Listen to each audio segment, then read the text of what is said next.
All right, done. This meeting is being recorded. Okay, well, hello, everybody. It is March 16th, 2023.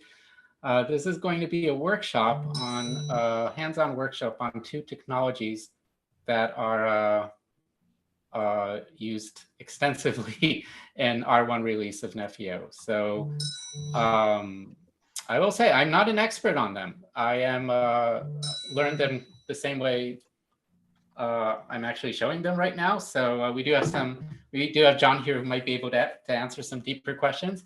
But the point is really not to teach them extensively with every single feature they have in every way, but really to give you an idea of how they basically work and what they do. So let's start. First, I'll ask, does everybody have access to a machine like I stated in the instructions, either Fedora or Ubuntu? Well, people are not going to say no, but I'll say this, even if you don't have access, I mean, you can still follow through and see me run the commands and everything. I think you'll get a little bit less out of this workshop, but maybe you can at a later point follow through with the video and try to do it yourself if you're interested. So let's start by cloning this repository. So I already have it cloned, but you can, here, I'll put it in the chat just to make sure. Chat. So this is a repository. This is my kind of scratch repository where I put all of my Kubernetes related experience in. So we're not going to use all of it. There's a whole bunch of other stuff, but we will use two things in environment. So I'll just tell you how this repo is basically structured. There's environments which are complete kind of testing environments, but they build on building blocks that I have under platforms, which is setting up Kind, Minikube, or Vagrant with Kubernetes. And then workloads, I have a long list of stuff that I can deploy on them. So we'll go over into detail here. You see config sync, you see git, you see Porch, right? Some of the components we'll be using, and there's some other stuff. But the point here is to be able to run this as much as you can without sudo in an existing machine. So if you have bare metal or if you have a virtual machine, it should work. I will just note one thing. Is anybody here using VirtualBox to run their virtual machine? Anybody? Okay, I'm not getting any yes. So because there is a specific aspect with VirtualBox, I'll just show you if people following along with the video just to make sure. So in VirtualBox, you can install your machines, but you do want to make sure that under settings, network, the default in VirtualBox is to use NAT. And it will create some problems with how git is installed and used with its URL. So please switch to bridged adapter and reboot the machine if you must. That will be important. Otherwise, it would seem to work, but then fail. And I can explain why. And in my case here, I'm just running it on bare metal. I have a Fedora, so it should be enough. So let's start by setting things up. It could be nice to keep this browser open on the KLab repo just to see what we're doing. So first, we want to make sure that we have some dependencies installed. There's a separate script for Fedora and for Ubuntu. And I'll just show you what it is. If you're starting from scratch, you do need this. It will install Docker. And I made a point earlier, almost all of this runs fine on Podman. If you have Podman installed, it would mostly work, except the KPT tool does require Docker, and it won't work with the Podman bridge. So unfortunately, it'll just be easier to run everything on Docker. So this installs it follows the installation instructors from Docker. An important aspect of the script is adding your own user. It will add your user to the Docker group, which is necessary to be able to access Docker without sudo. So yeah, I'll just show you how I'm running it here. If I try to run install, so I'm in the KLab directory, install dependencies, Fedora. right? I need sudo. Here we go. Oh, it's going to remove. I'm not going to. I already ran this, so I'm not going to run this myself because then I'll have to reboot as well. It will tell you to reboot after, but it could be that just logging out your user will be enough just to make sure that the user is there. So let's all do this. And if you're on Ubuntu, there's a similar script for Ubuntu that will do the same thing, just the Ubuntu style. And it will also install some tools that we need to run some of the scripts, JQ, XGD utils. Those are not installed in Ubuntu by default. And yeah, you can see how much more complicated it is in the Ubuntu world than in Fedora. One of the reasons I prefer Fedora. So let's do this. And yeah, you might, as I said, need to log out and reboot. So it could be that you'll need to exit the Zoom meeting and come back in again. So yeah, give me feedback, everybody, on how you're doing with this, and you've reached the point where what you want to get. Go ahead. Just running the script here in Ubuntu. It seems to be going fine so far. So okay, good. Yeah, we want to reach a point where you can just access Docker in any way with without having to run sudo, and then we'll be good.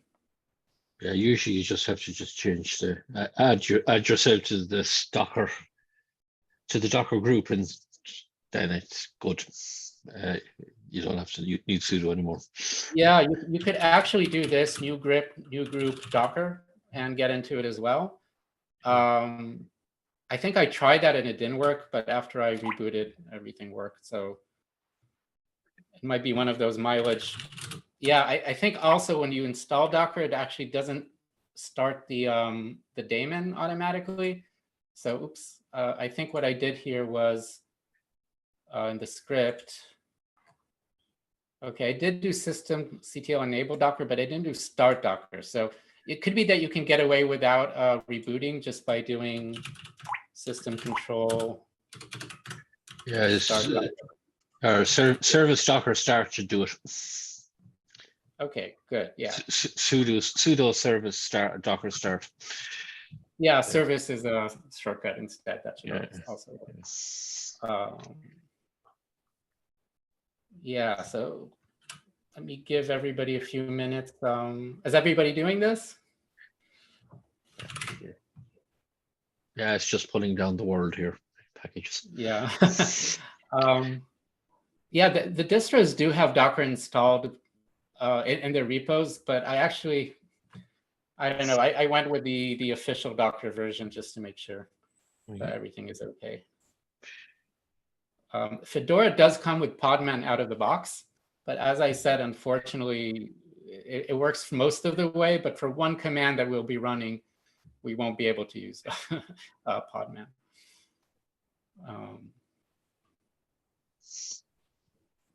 All right, meanwhile, I'll kind of tell you what we'll be doing. We're going to run, after we get Docker running, we're going to run another script called install tools, which just downloads the latest or approved releases, versions that I set of all the different tools that we're not going to use all of them. Again, this is my general Kubernetes environment, but it won't hurt to have them. It'll install Minikube, which you won't use, Kind, kubectl, OC for the OpenShift folk, KPT, virtctl if you're using KubeVirt, the cert manager CLI tool, K9S, which is a kind of nice dashboard, command line dashboard, Helm, and YQ, which is kind of, we're not going to use it today, actually. Yeah, we're going to use JQ, which is already in the repos. So yeah, if you already have that running, you can go ahead and run the install tools. Yeah, I have everything installed already.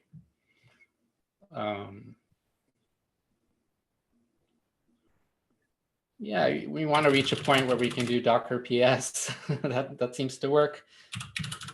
And we have kubectl, and that should be where we are.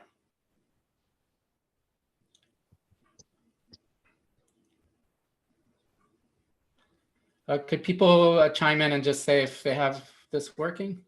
Yeah, Docker images, Docker PS working for me. Good. Still downloading and installing. Oh, interesting. That it's I Yeah. forgot to say -y, so periodically I have to type in Oh. y. yeah. I didn't put -y on purpose because I kind of wanted people to see what's happening, but yeah. Ooh.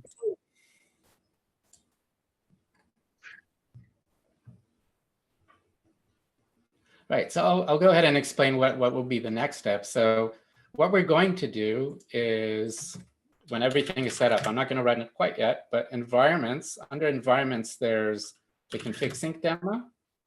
That will be part one. Then we're going to do a porch demo that kind of builds on this demo. And then there's a start script, but I want to show you what the start script does. We don't have to get into detail on debugging it. This is mostly automatic, but just to see what it will be doing. So it will start a kind cluster called two kind clusters, one management and one edge one. Just as a demo, of course, we can have more and more edges there, right? But in this demo, the management cluster has only one role. We're just going to deploy Git on it, which is our Git hosting. Git, for people who don't know it, it's an open source kind of mini GitHub that you can host yourself. Now, for this particular demo, you might ask, why are we installing Git on a management cluster? We don't actually have to. We could have just deployed Git separately and let config sync access it. But we're not using the management cluster here for any other reason. It's just hosting Git for us. But the you'll see in the next demo, we also install ports. So I just thought to unify it and make it easier, right? Just to have everything in one place. But Git does not have to live on a management cluster. And probably in real environments, you're actually hosting Git somewhere else, right? Not inside your Kubernetes clusters. And that's kind of important too, because the edge cluster, the whole point of it is that it will have to access something from outside in order to get the resources.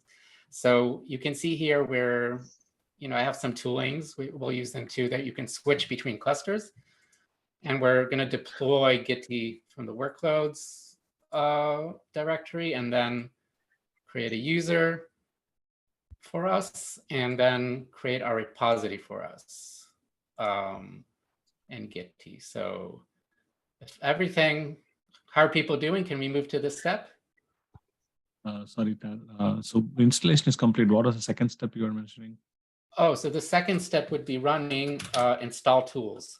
Okay. So, yeah. Thank you. This should be pretty quick. It just downloads the tarballs from GitHub and extracts and puts the files. So this is a little bit destructive because it does put the files in user bin. But if you want to keep this virtual machine later, you can delete these files if you don't want them. But yeah, under user bin. But that's the only destructive thing that we're doing in here. Done. Both the steps. Yeah. All right. So I'll assume we're here. So now we can actually start the clusters. So it's under environments. There's config sync demo. Start. And this is the trickiest step. What it's going to do is going to start. So you can see I'm starting the management cluster here. So that's just the script we were looking at. And it is using Docker, right? So that's why we need a Docker installed. So it's using kind to create that management cluster. And I'll show you some things about the configuration of the management cluster. So if we go here under KLab platforms kind, you'll see the cluster information. So the management cluster looks like this. So we are changing the kind configuration a little bit just to give each cluster its own range of pod IP addresses and service subaddresses. And for simplicity, using IPv4, right? But ideally, in our own FEO world, where I really hope we're going to focus on IPv6 first. But Yeah, so when you run multiple kind clusters on the same machine, you can run as many as you want. You do have to make sure that they just use different ports so they don't conflict. So this is why they're getting different defaults.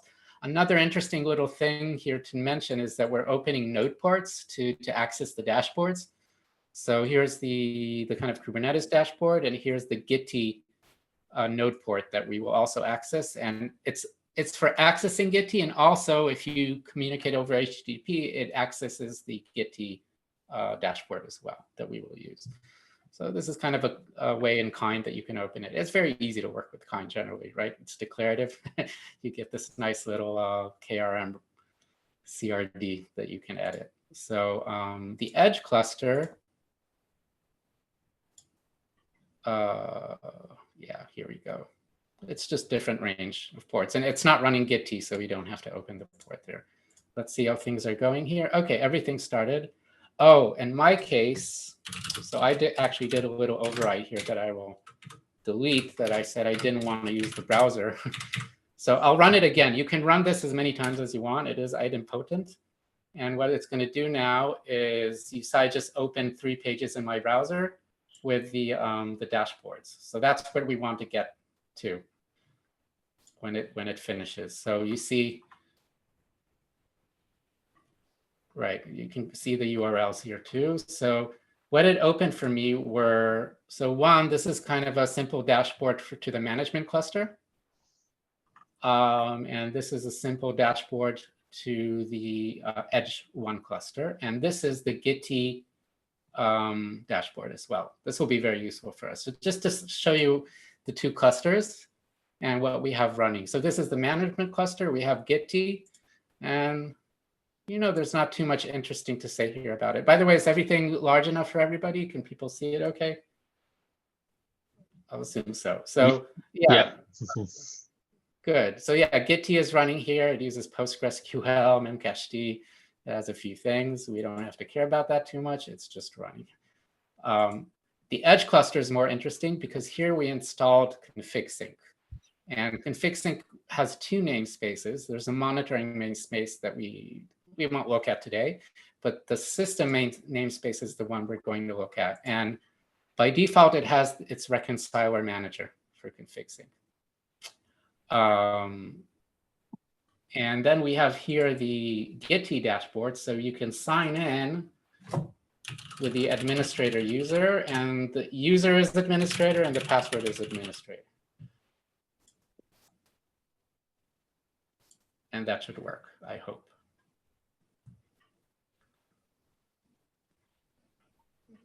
I'll give you guys a minute to get to this point. And meanwhile, I'll tell you what config sync actually is. Could you just go back to the to your shell there for 1 minute?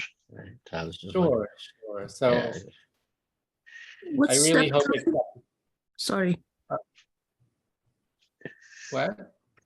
After the install tools script, what else do we need to? The command is environments config sync demo start. Okay, thanks. Yeah, because I had to do a quick reboot there. So, Oh yeah, so just, the people following along hands-on, feel free to interrupt me and just tell me No. to wait. Yeah, if you're using a server kind of thing, you will not have that server installation. You won't see this. The script throws some errors, but you don't have to worry about that. Yeah. What error did you get? No, it says platforms kind start failed and demo start failed, but I think that that's because of the web browser part and e-links, and those things are not available. But if I'm running a server, so no, that it should work anyway, because I actually do check if the browser is not there, then it won't try to start the browser. So whatever error you're getting, it might be something else. Okay, I will paste it in the Slack, Tal, for you. Sure. Yeah. Let's see.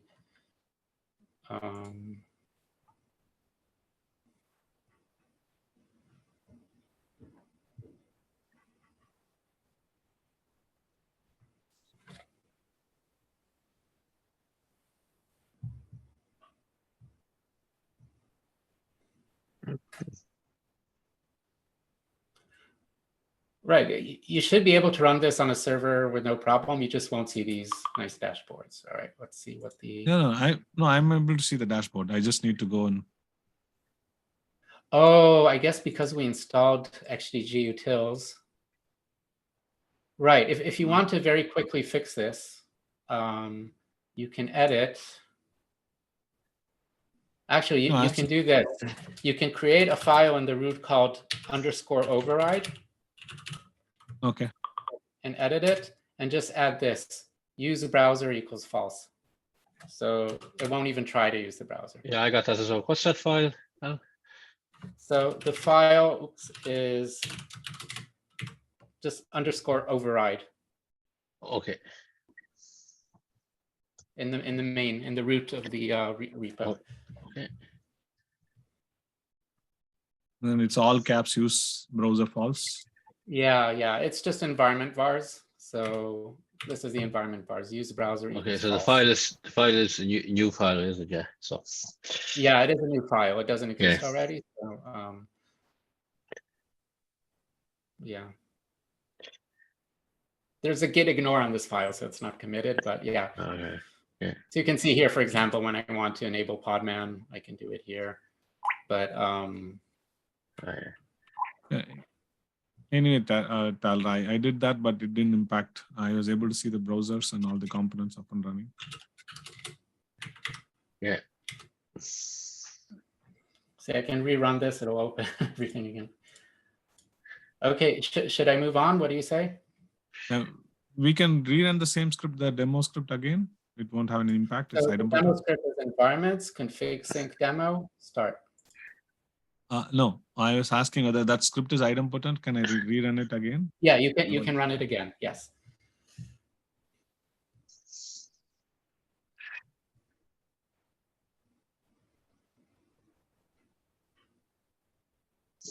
Yeah. Seem to be moving along. Yeah, it's plowing through. It's still here. Setting up the management cluster now. Okay, yeah, it does take about 3-4 minutes. Yeah. So while that runs, I'll tell you guys what config sync actually is. Fair Yeah, sorry. Go ahead, please. Okay. Yeah, so config sync, it's an open source tool. It is pretty straightforward. The point of config sync is to let you put resources, KRM, into Git repositories, point clusters to those Git repositories, and config sync will make sure that your resource in that Git repository gets synced, continuously synced, reconciled locally in that cluster. So it's a deployment mechanism, right? And you can have many clusters, right? Use the same Git repository. They each can have their own, or they can share, and we can see you can mix and match things because you can actually sync multiple repositories, multiple namespaces, etc. It's kind of gives you building blocks that you can assemble the sync as you wish. So what we're going to see is like a few actually just one really simple example of how to do a multi-namespace syncing. Azt írják, 90 percet. A piano azért, ez gyakran csinálja ezt a piano egyébként. Somebody please mute. Értem át, gyakran csinálja ezt, úgy értem, hogy sokszor van az, hogy késik. Ez nagyon sokáig szokott tartani. Esteban, could you please mute your mic? Thank you. Okay, so yeah, let's see what we're going to do. So hopefully we all reached the point that GitHub is, Gitty is running. So if you log in with administrator, we can go here to site administration and then see the repositories. So we have just one repository created by the config sync developer user that was created in the script. And yeah, let's look at this repository. So the repository right now was created, but it's totally empty, right? There's nothing here. Yeah, I'll just note, some of the complexities with deploying Gitty is that it needs a nice URL. So the URL, it kind of goes through the host. This is something that can work in kind. It won't work if you're using something like Minikube, which is in a VM, because then you have to open ports, etc. But Kind makes it very easy because it just shares the networking with the host. So yeah, this is my own host name here, and this is the port. So this is the URL as well that I'm looking here. But this URL is also used, you can see here, for Git, for actual Git commands. Right. So now what we're going to do is fill in that repository with something. So I'm going to go here to environments, the config.sig demo, and I want to show you the deploy script. So the deploy script is pretty easy. What it does is init the repository with some data, right? And we're doing this on the management cluster. So it should already be set up on the management cluster, but just in case, I'll show you how we can switch to the management cluster. We can actually do kubectl. Actually, I have a script that does it easier. So under, platforms, kind, use, and I can just tell it I want to use the management cluster. So I'm in the management cluster right now. So I can get all the pods in the management cluster. Good, right? You can see the Git pods here. So what are we actually going to init this repository with? So I'll go here to, under assets, here's the deployment repository. And the deployment repository has a namespace called, it has a directory namespace is under that network function. And I just put as an example, this is not a real network function, but I just put a single deployment, KRM, and it just runs Nginx as the container, right? So it's a fake network function, but I just wanted to show a workload, a potential workload. So a very, very simple workload, right? Just one deployment. And the important thing also is under root. Oh, yeah. So under root here, the root directory, I'm actually creating what is necessary for that deployment to be deployed, right? It needs a namespace, right? If I go back to that deployment.yaml, you see it's under the namespace network function. But who's going to create that namespace for me, right?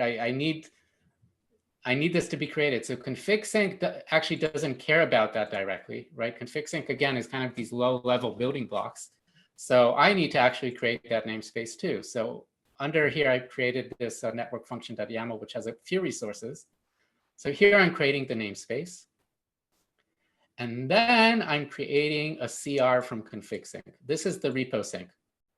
So this is telling me that I want to sync from this repository. Right. So again, this will be filled in with our specific local data that you have. And I want it to sync from this repo under this directory, right? So this is a directory I showed you before with the deployment.yaml from this branch. And you can also add authorization. In this case, we're not using authorization because Git is created with everything is readable to the world. It's not writable, but it's readable. So they're public repos under Git. So we don't have to give it kind of any authorization. But if you're using a Git repository that does require authorization, there are a few different approaches to do that in config.sync that it supports.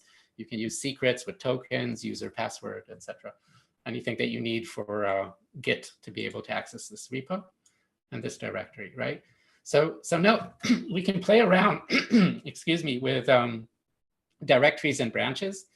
So you can have a single repository that has deployments for lots of different sites, right? And lots of different aspects of that site. And you can put it in different branches. You can organize it by directories. You have quite a lot of freedom to decide what to do, right? But I will note what config.sync will do will track the head commit in that branch, right? So if somebody commits something new, config.sync will make sure to reconcile the new changes there, right? And we can play with that if we have time. The third thing is rather important. Actually, there are a few other things here important. So the name, So the repo sync CR exists in the same namespace, right? And it does have a name that is required. So it has to be called repo sync. That's what I found out through some trial and error. And there's only one repo sync per namespace too. I don't know if that could be configured differently, but from the example that I followed in config sync, this is how it worked.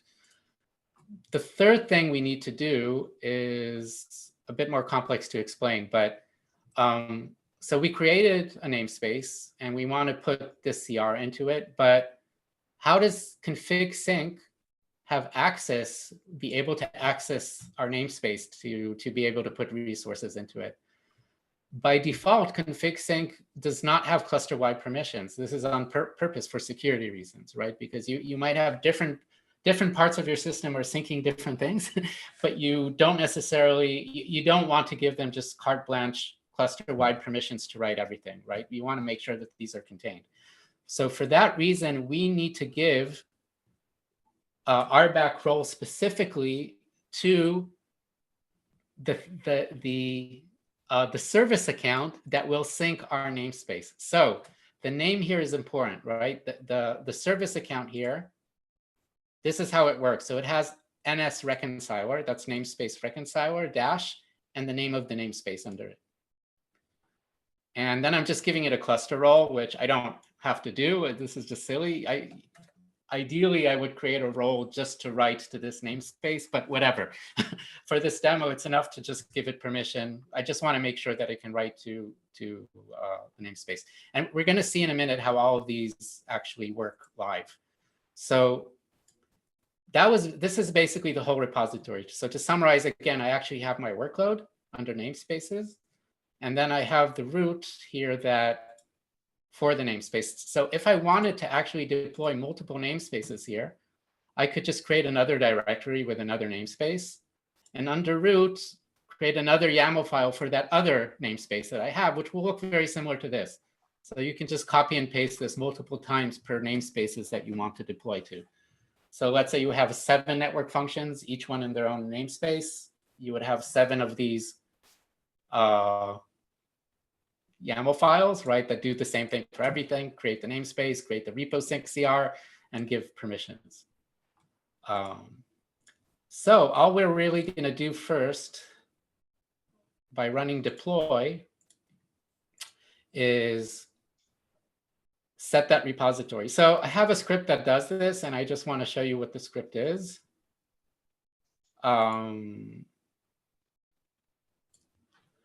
So I'll go back here to, so under workload. So working with Git is not easy. This is actually the most complicated part of all these scripts. But here's the Git init.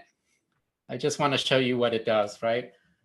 It puts things in a temporary directory and initialized Git with the main branch, configures the user and email that we set up already for Git, adds all the files, does an initial commit, adds the origin, right? So this is, again, with the username and password, and does a force push to that origin, right? And then deletes the file. So this is, go back to environments, config sync demo, deploy.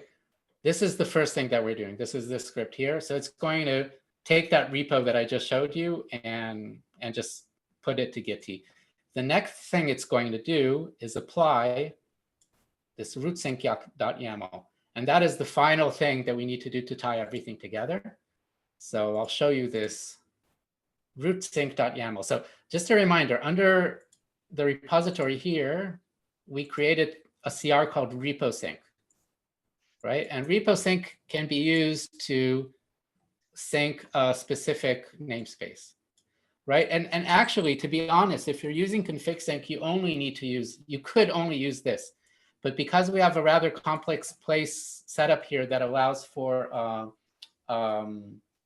multi-namespace environments, there's another kind of resource in config sync. So this is repo sync, but we are actually going to deploy here something called a CR called root sync. And root sync is kind of a higher level abstraction over repo sync. So it would allow us to actually sync lots of repo syncs in turn, right? So here we're going to the root directory, right? So we're telling the root sync to sync that root directory here. And again, that root directory from the deployment repository is this. So it will sync all of these. And then all of these in turn will create repo syncs that will sync their independent namespaces. Okay. Right. So we're going to run this and actually see what happens. So it's a kind of a cascade. It's a kind of a cascaded thing. Then once you once you tell it to call the root sync.yaml goes into that root. Exactly. Whole, Yeah. Says, okay, I got all this stuff to deploy, and then it says, okay, I got these main things, and I got to go into each of the individuals and do it. Yeah, fair. Well, perfect. Right. Yeah, there's simpler ways to do this. Like you can use only one of these if you just need to config one. But this is kind of the recommended way to sync multiple namespaces, which is, a very common use case. Usually you want to sync from, and you can sync them from different sources, right? Every namespace can come from different repositories, different directories and branches, etc. In this case, we're just putting it all in one repo, but it doesn't have to be one repo. I could probably have made this more complex by using multiple repos, but I wanted to keep things at least. I know it's complicated enough for beginners. It is complicated enough, right? So let's do this. So let's under environments, the config sync demo, let's run that deploy script. And I'm going to run it. And what it's going to do, that was very, very quick. It just created the Git repository for me. You can see it uploaded, and then it applied that root sync. So I'm going to show you. So I'm going to go back here to the Git dashboard. I'll refresh the screen, and you can see now it's filled. We have that repository exactly. This is exactly what I showed you before. So under root, we have the network function, right? So we can see the namespace and everything. And here the things are filled in. So we get, so this is the thing. The root sync is syncing from its own repository from which it came from, right? We put it all in one repository, but I want to emphasize they could have been other repositories, right? I could have had a separate repository for root and then a separate repository for each of the namespaces, right? But I decided to use a directory model here. So it's one namespace and, it's one Git repo and one branch for everything. So I can change like the whole deployment with one commit, right, to this namespace, to this repo. Sorry, and here under this namespace's network function, here I can see my deployment, right? That's what I actually want to deploy. So yeah, a lot of this is boilerplate, right? Because once you have this structure, you can kind of do it for anything, right? You can just copy and paste this, which is basically what I did. I copied and pasted from the config sync example.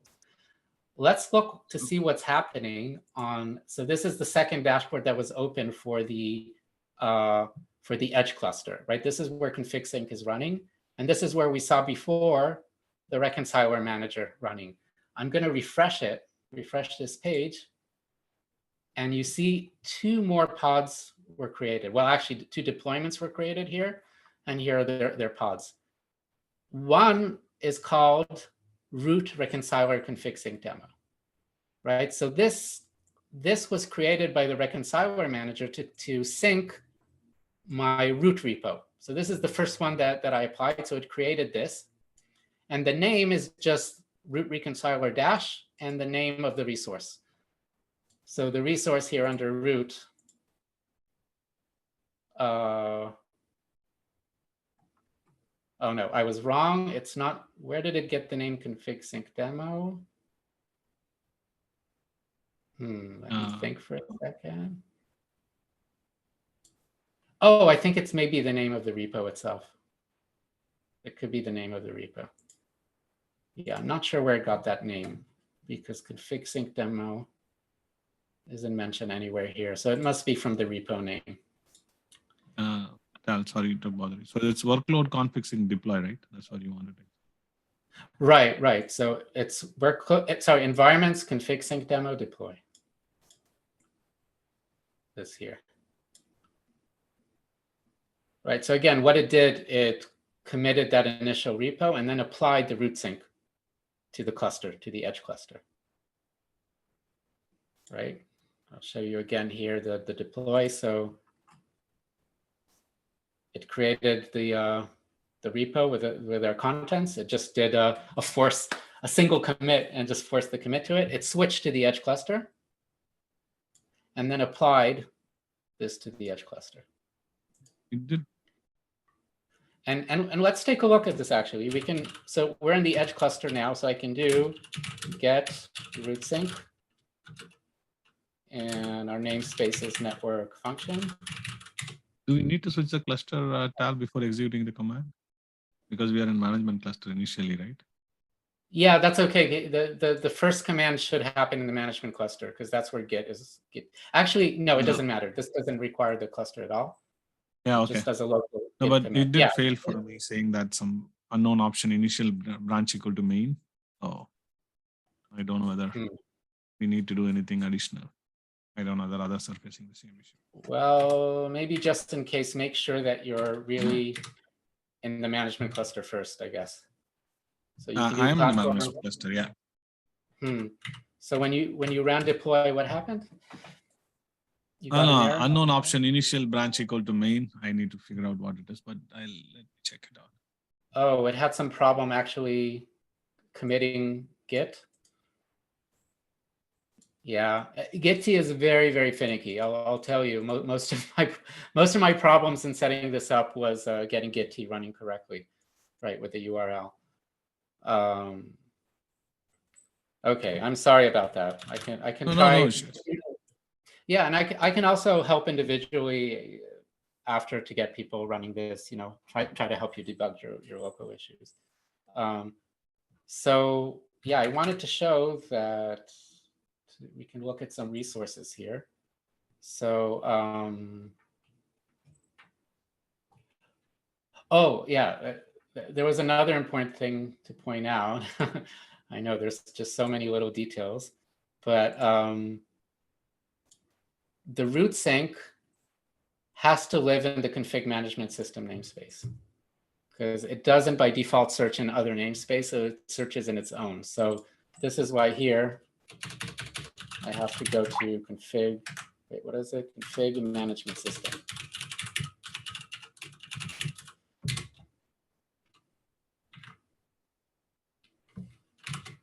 Wait, really? It's called, oh, I switched to the management cluster before just to show you. So I'm going to switch back to the edge cluster.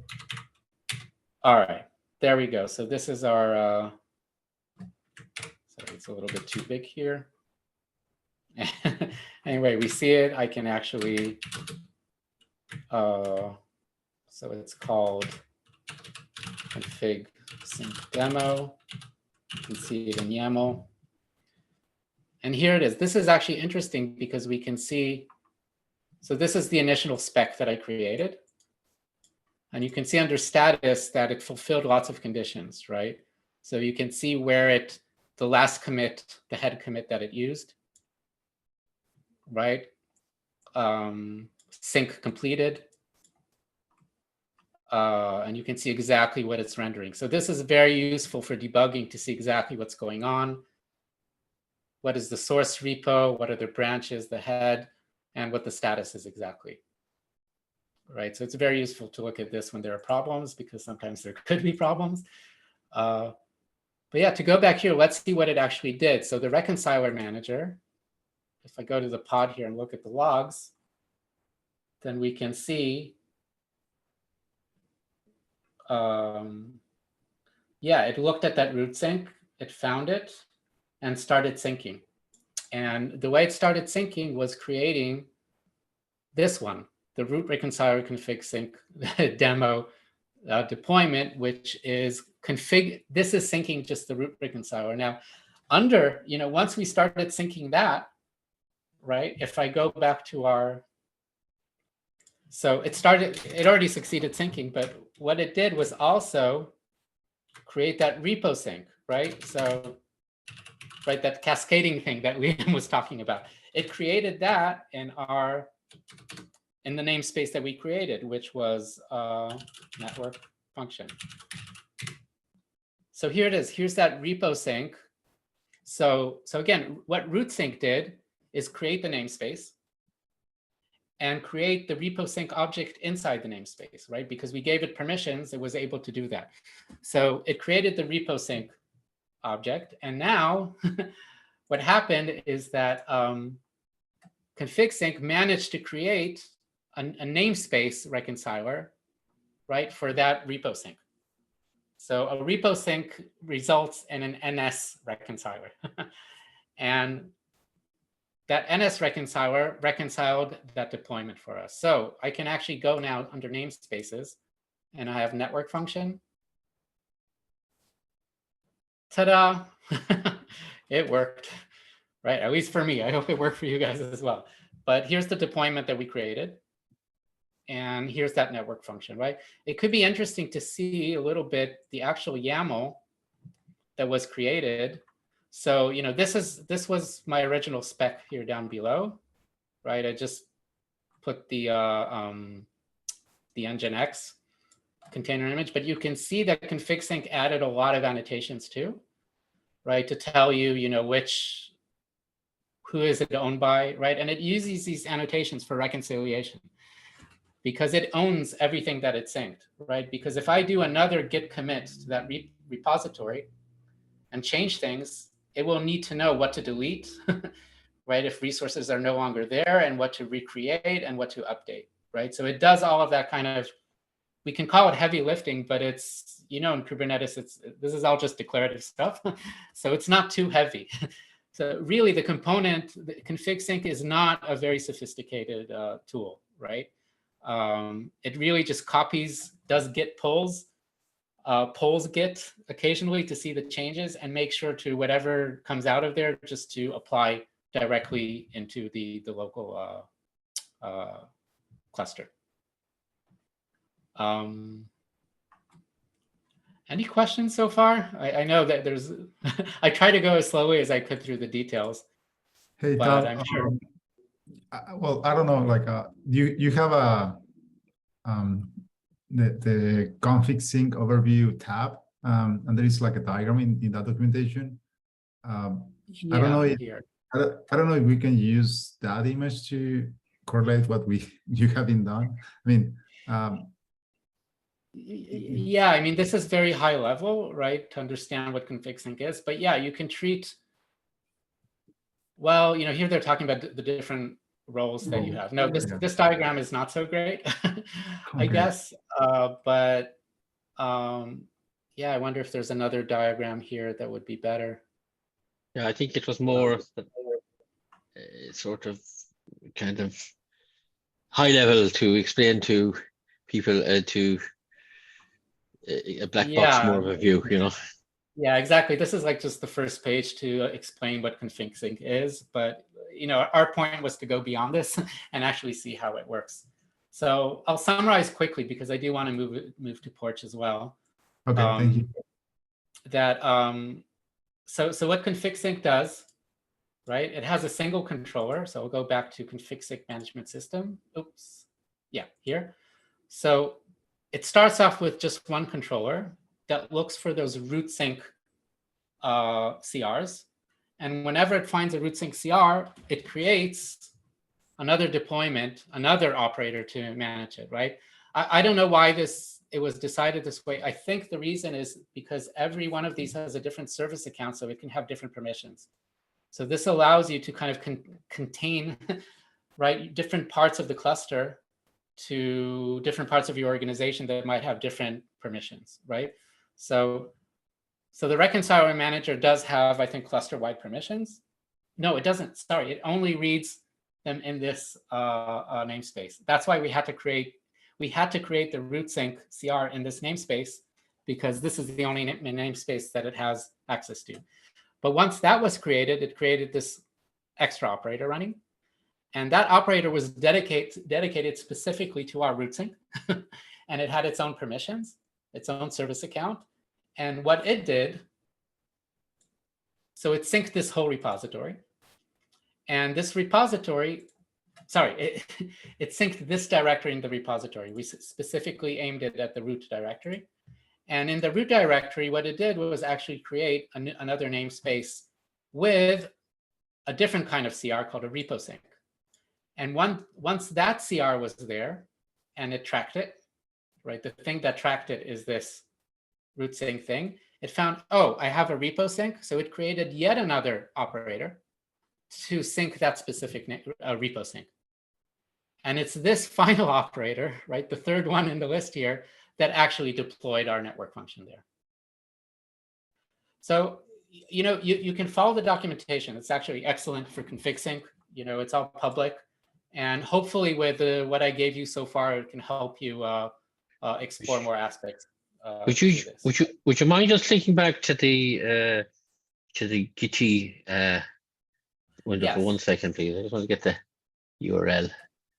Yeah. Oh yeah. So this URL is like specific to me because it has to do with your host name. Oh, right. Yeah. Yeah, but the port is 32,100. Okay. So if you just go there, actually, I mean, it'll take you. Yeah, I got it. Yeah, that's great. Thanks. Because I got I just got the browser up there off the VM when you were. Yeah, and if you want to see all the clusters, it's useful to go to site administration. Sorry, all the repos, and then you click the repositories tag, and you can see everything there.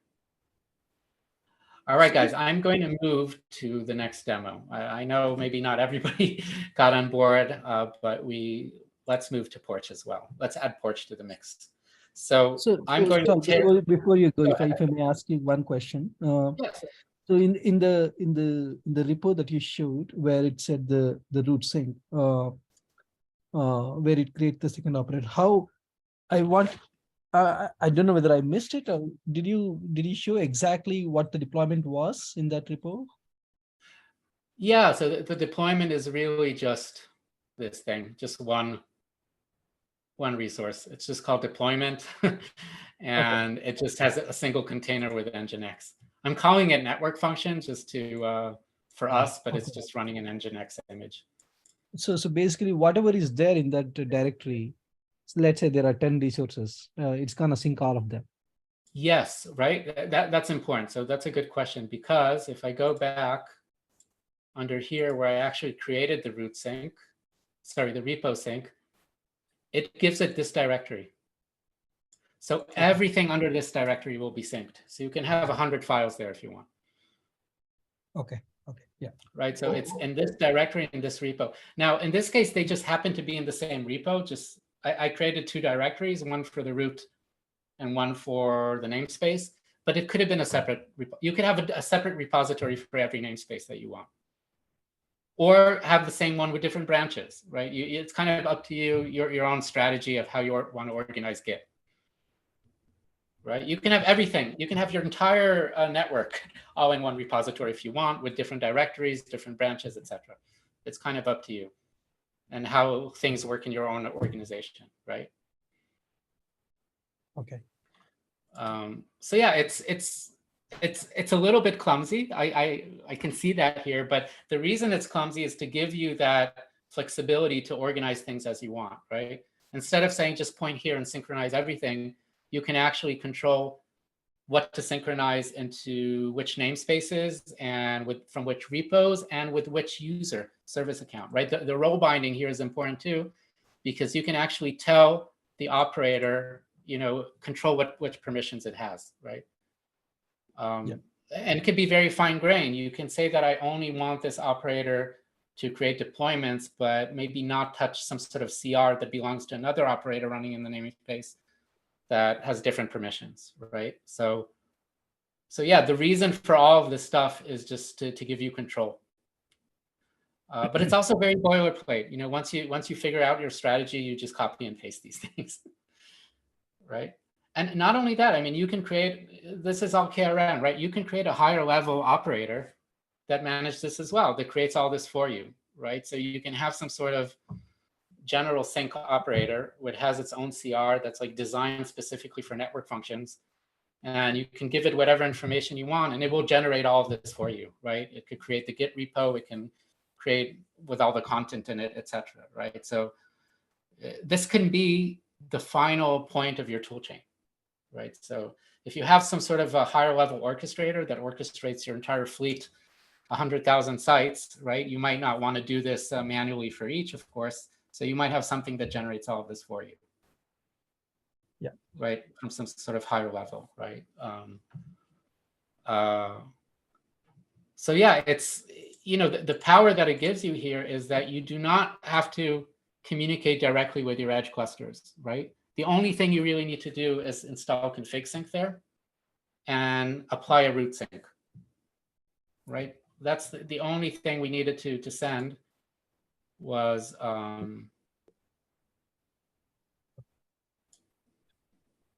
oh, sorry, I'm here.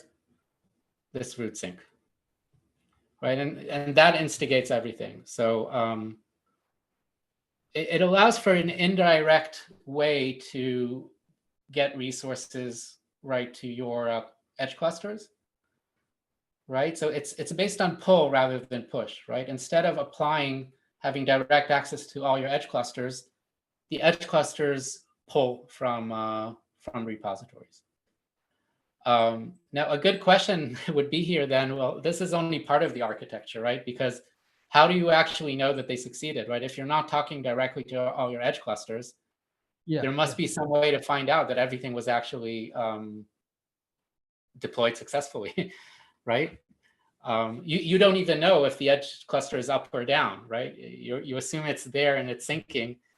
But yeah, so that's not what we're going to talk about today. Config sync is really just this, you know, Unix philosophy. It solves one specific problem of getting the resources there. In terms of monitoring and other things, well, those will be other components.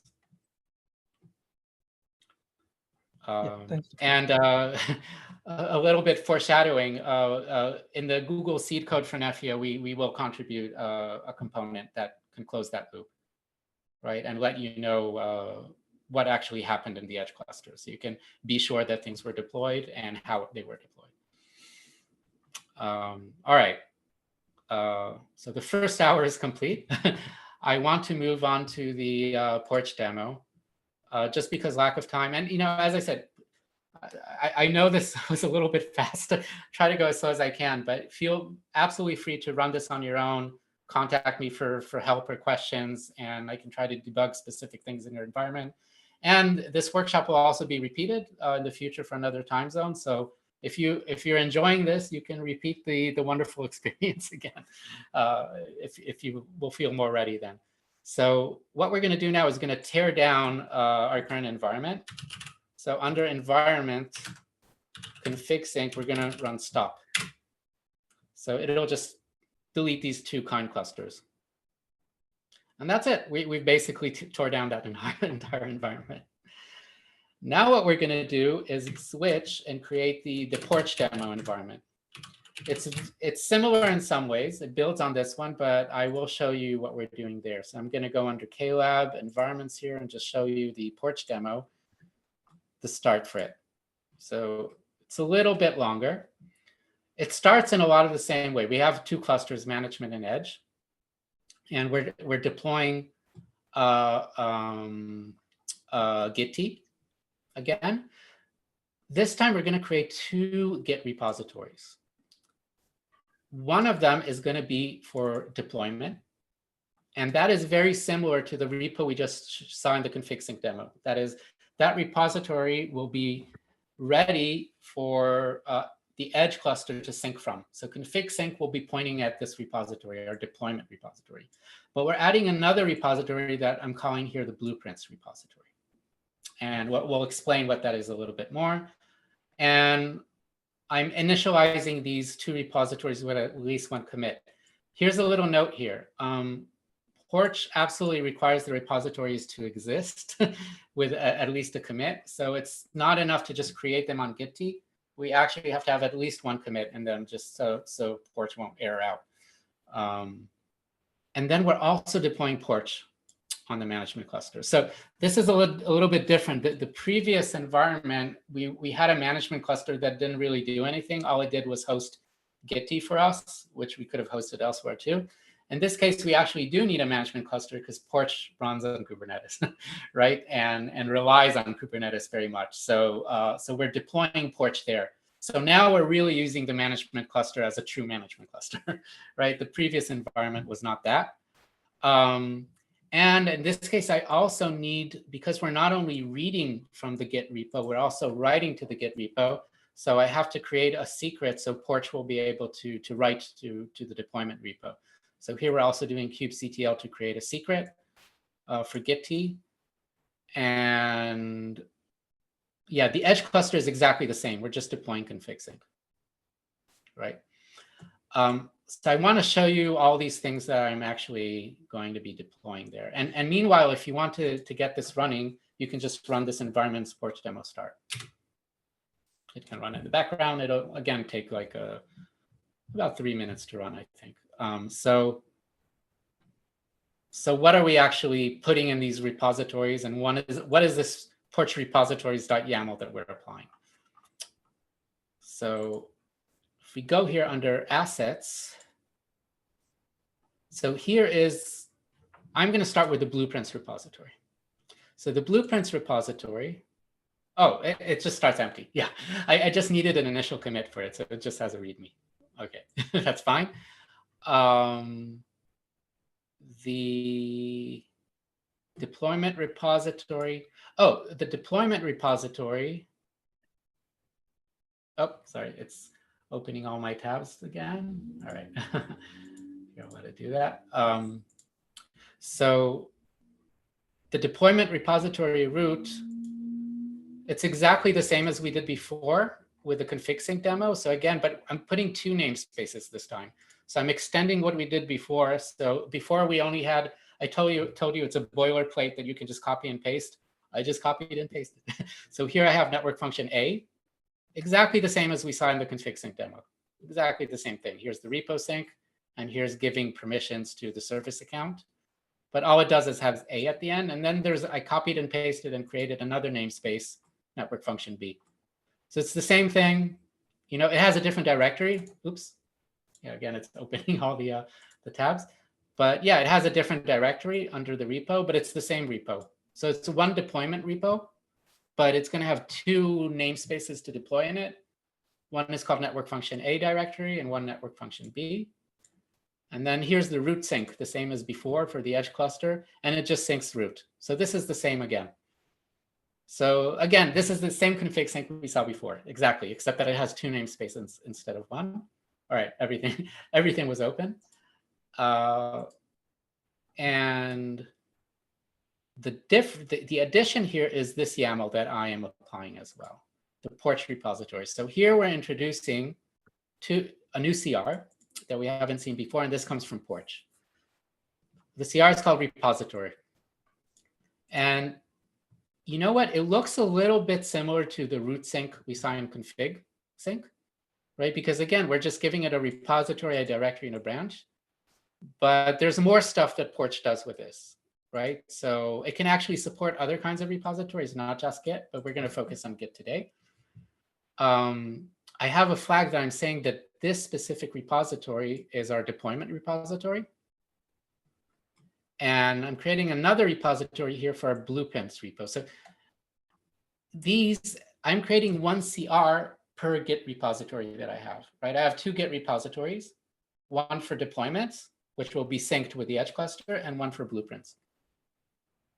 They're configured in very similar way. I'm giving the same secret that I gave before, so they can actually have write access to these. So Porch can have write access. The only difference between these 2 is that one of them I'm setting deployment true, and one of them I'm setting deployment false. But otherwise, they're structured in exactly the same way. They're both contain packages. And really, from Porch's perspective, they are almost identical. The only difference is this flag, right? And that's an important thing to point out. The Porch primitives, the fact that one of these repositories I'm treating as a deployment repository is kind of outside the scope of Porch. Porch doesn't know that there's config syncing with this repository, and it doesn't care. Porch only deals with repositories and packages. Okay, I'm simplifying things a little bit, but I think you get it. Oh, and just for fun, I added one more repository that I called external blueprints that points to our Nefio project repository, just so we can see it. And we're not actually going to be using it, but just to see what happens. So all of that was created, right? So we applied these, and yeah, we won't be able to see them in there's not much to see here. Oh, in Gitty, we can see the two repositories. So again, I'm going to log in administrator. Hey, Todd, by the way, I guess that you can access to the repositories just clicking the logo in the left corner, the green logo. Oh, Over this? Okay, thanks.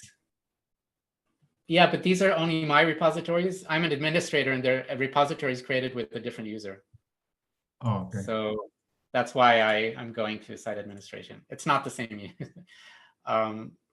Yeah, because I wanted to prepare this to build on this so you can actually create different roles with different users and different permissions for different repositories, right? So here I'm logging in as admin that I can see everything. So here are my two so here you can see the owner is actually Porch developer. I'm logged in as administrator. So here's the blueprints repo, which just has a README. And the Edge repo, Edge1 repo is, you know, very similar to before. I just have a root directory with the two network function things. But you'll notice I don't actually have any packages, right? That's very important because we're going to deploy packages. We're going to use Porch to actually deploy packages to this repo. All right, we're finally at the fun stuff. So the Porch demo README goes over a lot of this in depth, right? This gets pretty complicated, but I want to kind of show you a little bit what we have right now. So I'm going to switch. Let's see the repositories that we just created. So I'm going to switch to the management. So I'm using this just to copy and paste. So to make sure I'm in the management cluster where Porch is running. And let's look at all our repositories, right? Here are the 3 repositories that I created, right, in that YAML file. So there's the blueprints repository. You can see deployment false. It's ready. And this is, right, this is the address of the repository in Gitty, my local Gitty. I have my Edge1 repository, which is deployment true. And then I have those external blueprints from the Nefio project, right? So interesting, you know, I created a namespace here called Porch Demo where I put it all in. This is, to be clear, this is a management cluster namespace. So, you know, if I'm working with Porch, I can create multiple namespaces to deal with kind of different projects that I'm dealing with, right? So every project can have its own set of repositories, right? So, yeah, so namespaces could be used for kind of a multi-tenant solution, maybe for Porch, right? I imagine that in many cases, one namespace will be enough. You just put a lot of repositories in that one namespace. Right, so I have Edge1 here. We can add Edge2, Edge3, etc. So I need to create these CRs to kind of link Porch to that repository. And I'll point out again, you know, a single Git repository could actually be used to deploy to 100,000 sites, right? Because it's all about my strategy with a config sync that I had before, right? So I can have 100,000 sites that are all syncing from the same repo. So I don't have to have a single repo per site, right? There's a lot of flexibility in how I want to do that. I can use branches, directories, etc. if I want to differentiate between the sites. But, you know, in this case, I just have one deployment repository. Yeah, there could be several. Okay, so those are my repositories and that I've already created. And I do want to mention here that we could use kubectl for a lot of this, but you also have the kept tool installed. And the kept CLI is really used for 2 things. It's used for dealing with kept functions and packages, which we're going to talk a little bit about, but we won't go too much in depth into that. But what we're more interested in this workshop is Porch. And to access Porch, it's currently in alpha. So there's an alpha command. And under alpha, we have access to the Porch stuff. So there's a repo, R package, which I think means remote package. I'm not sure, or repo package, and syncing. So here are some tools to interact with Porch more directly. We could do a lot of this using the kubectl command as well. And I wanted to kind of show here that we don't absolutely need the kept command. So the same command that I just read, you could also use kept alpha repo get and just give it the namespace.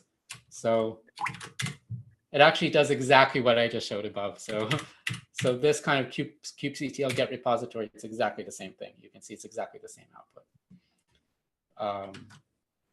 So the kept command is just kind of a helper to do things without dealing always directly with the CRs. Okay, now we get to what Porch is actually doing. Okay, so we set up Porch. We pointed Porch into these 3 repositories. Porch is going to pull these repositories and look at the packages they're in. For each package, each kept package that it finds, it's going to create a CR for it called package revision. And also next to package revision is a twin resource called package revision resources. And I'm pointing out here something very important. Package revision is a real CR. Package revision resources is not a real CR. It uses API aggregation to kind of access the resources directly. And this is to avoid flooding, because imagine like you're pointing to, I don't know, 10 different repos. Every repo has 1,000 different packages and different versions of each package, right? It's called package revision because every version of that package, every revision of that package gets its own CR, right? So if you have a package called free5gcupf, and it has 3 revisions, all 3 revisions will have their CR created. And each of them will have a matching package revision resources that you can actually access the contents of the package from the Git repo. So let's see how this works. So first I'm going to show you the kubectl way to get it. So we can look at that namespace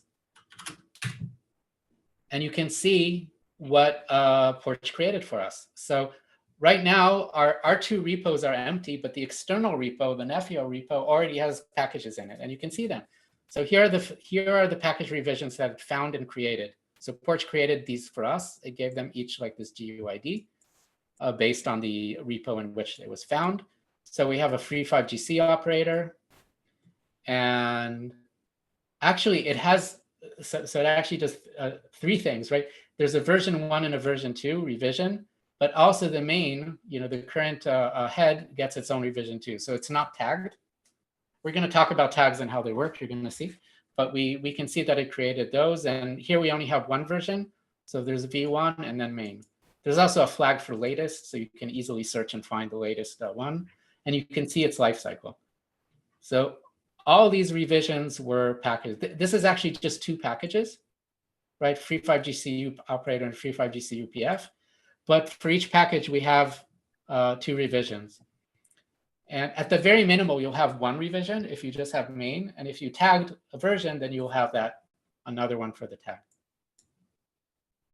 Right? So these are CRs that Porch created for us. And they're going to change, right? Porch is continuously monitoring those repos and will create new CRs, et cetera there. And it goes both ways, right? We can create a CR here and Porch will sync it with that repo. That's where it gets powerful, right? So that's what we're going to do. And again, the kept command can also you can use kept alpha R package to do exactly the same thing. So I'll just show you here that it works. Exactly the same output, right? So you can use either command, whatever you prefer. To see the contents, so now I want to see the actual package revision resources that are associated with each of these blueprints. So Tal, if I may interrupt you, so since you show all these packages from the Nefio repo, just for the completeness, is it a good idea to just look at that repo and how it maps to this list here? Oh, we're going to create our own blueprints too. So Okay. Yeah, don't worry. I'm just showing you the initial state when we didn't do anything. We're actually going to create a deployment. We're going to do the complete end-to-end of actually creating a blueprint, mutating it into a package, a deployment package, and seeing how it's actually deployed with config sync. Okay. So, but I'm starting just showing you the basic primitives, right? Okay. So package revision is probably, I think, the most important kind of base resource in Porch, because these are actual packages, right?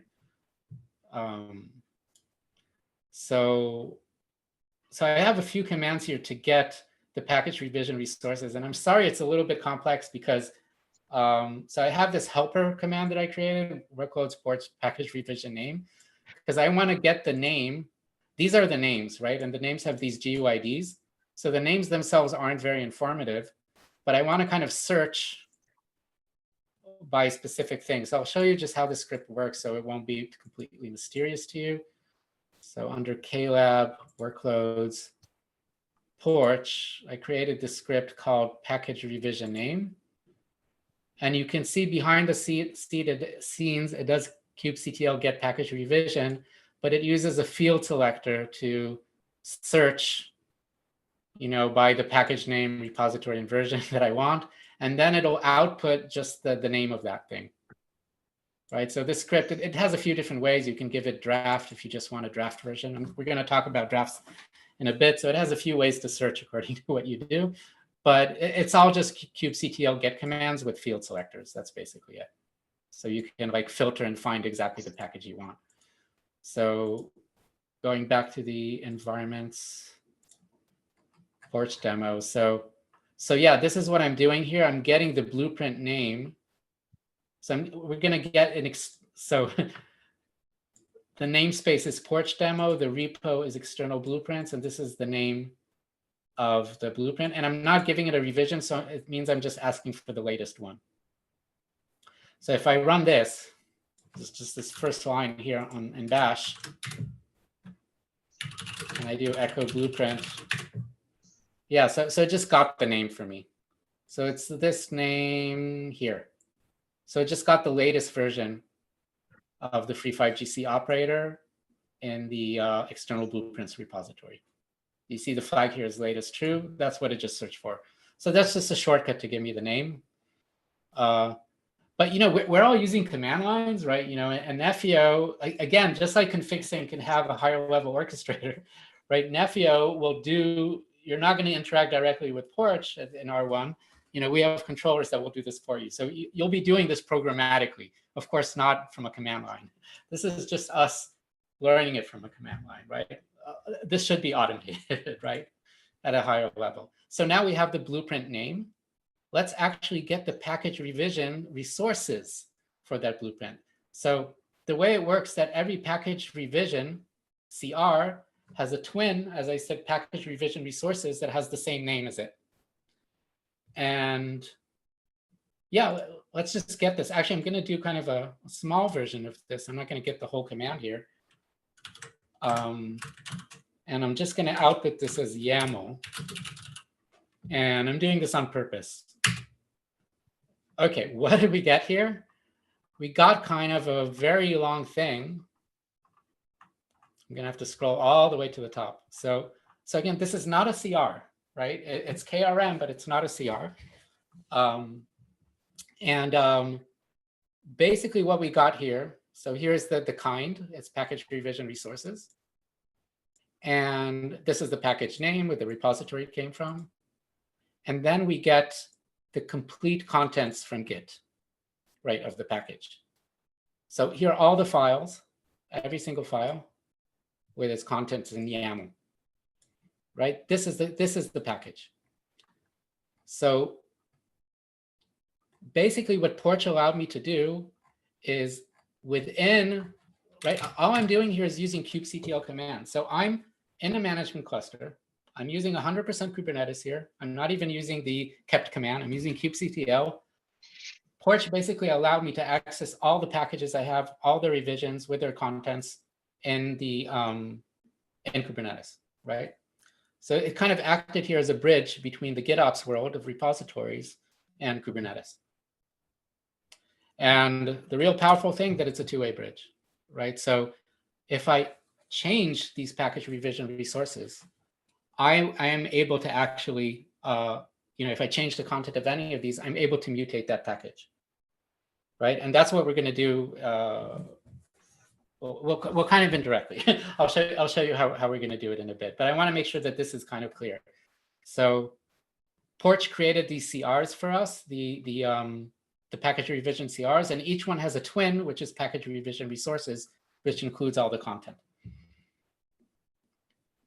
Right, and actually, this is something that's definitely easier using the kept command, because the kept command will do this very nicely and just give me the contents as an array. So it doesn't actually have the file names and everything like that. So this is 100% KRM. I can actually apply this, right, if I want. This is just pure Kubernetes. Yeah, there's another tiny point here, a bug that I opened. Because package revision resources, when I do the kubectl get command, I'm actually interacting. kubectl just normally interacts with the Kubernetes API server, right? The Kubernetes API server has a maximum limit for request size. So if the package is very, very big, it would have to be very big indeed, then it will error out. I don't think the kept command has that problem, because the kept command doesn't, it accesses the API server directly, so it doesn't go through the kubectl API server. So, but that would only affect very, very big packages. And I think there are ideas in the Porch community on how to solve this problem in a different way. But yeah, generally, this is using kubectl, but if you have a controller, say a Nefio controller of some kind running in the management cluster, it can interact with Porch directly with a published API library. So there's a client API library, and you can do all these things programmatically, right? All right, let's actually use Porch. So far, we just set Porch up, and it created, it scanned the external blueprints, but our blueprints repository is empty. So we have this create blueprint script. Go ahead. Somebody. Sorry, no, I didn't realize I have no use. Sorry. Okay, so now we're going to run this create blueprint script.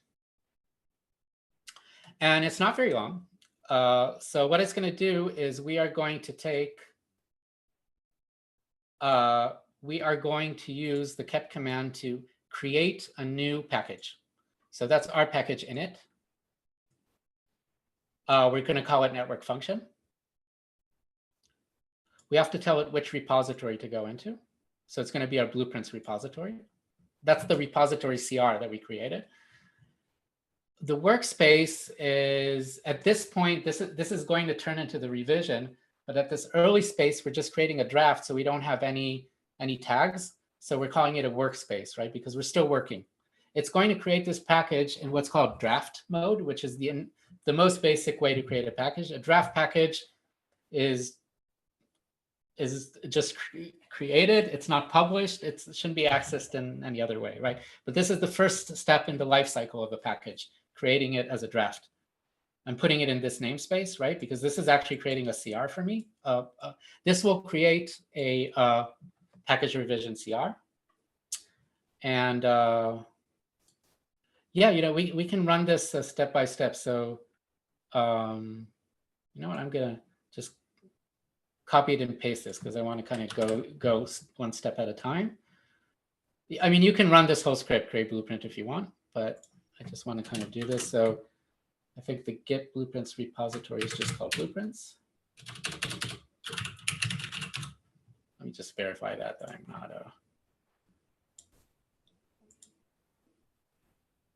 yeah, it's just called blueprints. So we were here under create the blueprint. Okay, so this will create, I'm going to run this. I can see echo blueprint. And now if I run the command from before that got all the packages, you can see that it created another package revision for us for the package we just created. It's called network function. Here's the workspace name v1 that I gave it, because I want to work on the first version, right? It is in draft, the lifecycle, and it is in my blueprints repository. Right? Let's see what happened on Git. So if I go to the blueprints repository on Git, looks like there's nothing here, right? Not exactly. There's a branch. It created a branch on Git for me called draft/network function/v1. So it's a draft branch, right? That's how I started. This is the name of the package, and this is the revision that I want it to have eventually. And if I go here, now there's more in this branch. So I actually have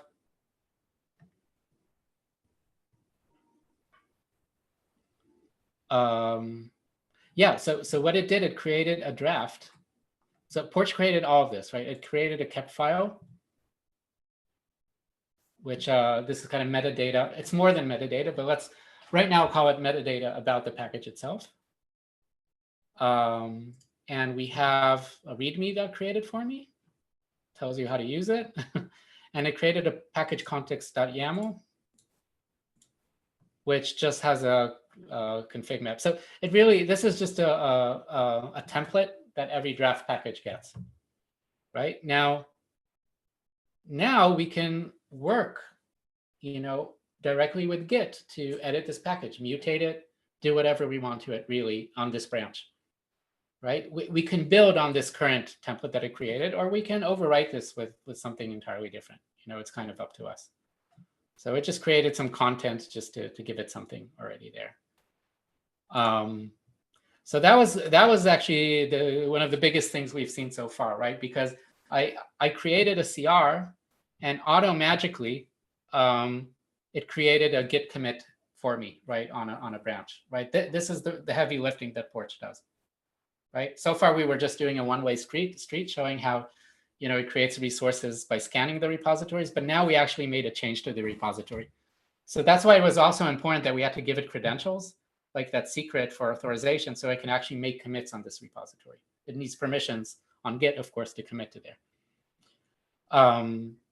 It also, we would also have, I forgot the command exactly. It also created, so it created the package revision resource for us, and it also should have a package revision resources, right? So I can do an rpackage pull command, and I can use the name here from before for the blueprint. Yeah, and this is the contents. It doesn't show me the README. It just shows me the contents of here's the kept file resource. It just shows me the KRM here, right? And that config map. So yeah, they just created an empty draft for me. So what are we going to do next? If we go to create blueprint, now I want to push content into that package. And by pushing, I'm going to overwrite that whatever was there before. I don't care about the template that it just put there. It's you can build on that if you want, but you don't have to. Usually you have content that you already want to put there. Since we're creating a blueprint, we have a directory here with the content. So I want to show you what's in there. So it'll be here under assets, blueprints, network function. So yeah, here I already kind of modified that README a little bit. And the kept file, here I gave it a little description, network function blueprint. So I rewrote the kept file from scratch. And I created a deployment YAML, exactly the same as before. Remember our silly deployment YAML from the config sync demo? So here we're, it's just Nginx again. It's exactly the same one. But notice a very important little thing here. I didn't give it a namespace. All right. This meeting is being recorded. Hi, we're continuing the workshop from before, so it'll be a two-parter on YouTube probably, unless somebody wants to edit the two videos together. Maybe you should just start again, Tal. Yeah, I'll just restart. Well, I will start again because we'll probably repeat this workshop. Third time's a charm, right? The third time it'll be awesome. So the important thing I wanted to show here, the difference. So this deployment.yaml is very similar to what we showed in the first demo, except it's missing something. It's missing the namespace. And that's a very, very important detail because this is a blueprint. It is not quite ready for deployment. To make it really ready for deployment, it needs that namespace to be added, right? And this is a very, very simple example, but when we talk in FEO about hydration and what that means, it's basically taking something from dry, which is this, to wet, which is actually something running and deployed, right? So here we're missing something very small, but we can miss a lot of things. We can miss IP addresses that require an IPAM injector to put in, right? We can miss network attachment definitions that we might have some shift left approach where we want to actually put them into the deployment. right? We can have all this vendor-specific stuff that we'll need to fill in. So in this very dumb example, I just showed you that the namespace is missing. But I think you can imagine that a lot of things could be missing that need to be filled in when we take this blueprint to become a real thing that's deployed. So that's what's very important here. You know, I'm creating a package, but this package is not ready to run. It's specifically designed in a way that it will need to be modified in some way. So if we go back to the script, so it's the create blueprint script. So here I'm pushing the contents of that directory to the blueprint. So I'm going to do this again manually. I mean, you can run this whole command. I'll just do everything, but I want to show you step by step. So again, we have the blueprint and we have the contents here, the directory. Oh, sorry, I missed a K. Oh, it's under, sorry, I have a directory structure here, environments, porch demo. Okay, here we go. Okay, what it did, so if I go now to Git and refresh, it shows me the new content that I just pushed. So that's exactly that. I have my new README, my new ket file, and here's my deployment.yaml. So that's exactly what I just showed you. Right, here's the metadata, the name, and there's no namespace given. So yeah, and it's the same branch, nothing changed, right? So when I do kept our package push or kept alpha our package push, you know, I'm just pushing the contents directly there. It's not changing the life cycle, right? If I go back to kept alpha our package get, just to show me all of them, I won't see any difference here. You know, it's still workspace v1 and it's just draft. All I did was change the contents of this this specific package. But yeah, it actually happened on Git, so it's real. Something real actually happened. What's the next step? The next step I want to do is, so Porch gives you a life cycle, and we can talk about why the life cycle is, but there are a few steps that you can have here. So we're now in draft mode, but I'm going to move it, the life cycle, to propose mode. Sorry, the propose phase and the life cycle. So it's very simple with kept. I just need to give it a command. Sorry, Tal, would you mind just come back to the console for a minute? I missed the last command a minute. Sure. So yeah, I mean, you can actually run, I know I'm doing it step by step because I want to show you all the pieces, but if you want to run all of this, so under environments, Porch demo, you can just run create blueprint. That'll just do everything. It'll create the draft, push the draft, propose it, and then approve it. So I'm just doing this. Yeah, if you want to see my command, I just kind of, sorry, this is the command here.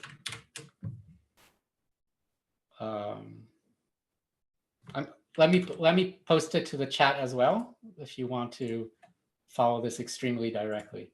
Yeah, I can probably improve this and make sure that that's great. Yeah, I just have to, I'm in the wrong direction. Yeah, feedback to myself to improve that and show people exactly which commands to run instead of all at once. So now I want to do the propose. So I just need to propose. I just need to give it the package name that I want to propose. It was proposed. Okay, something very important happened here. So you see from before, I'm not going to refresh it. We have that branch, which is called drafts network function v1. I'm going to refresh right now. It's gone. So that branch was deleted. And what we have instead, it was merged into main and tagged. And I'm not going to get into it, but Porch has a few different strategies by which it can do this proposal. There can be various kinds of merges that you could potentially do. So you have some control over how Porch will do this for you.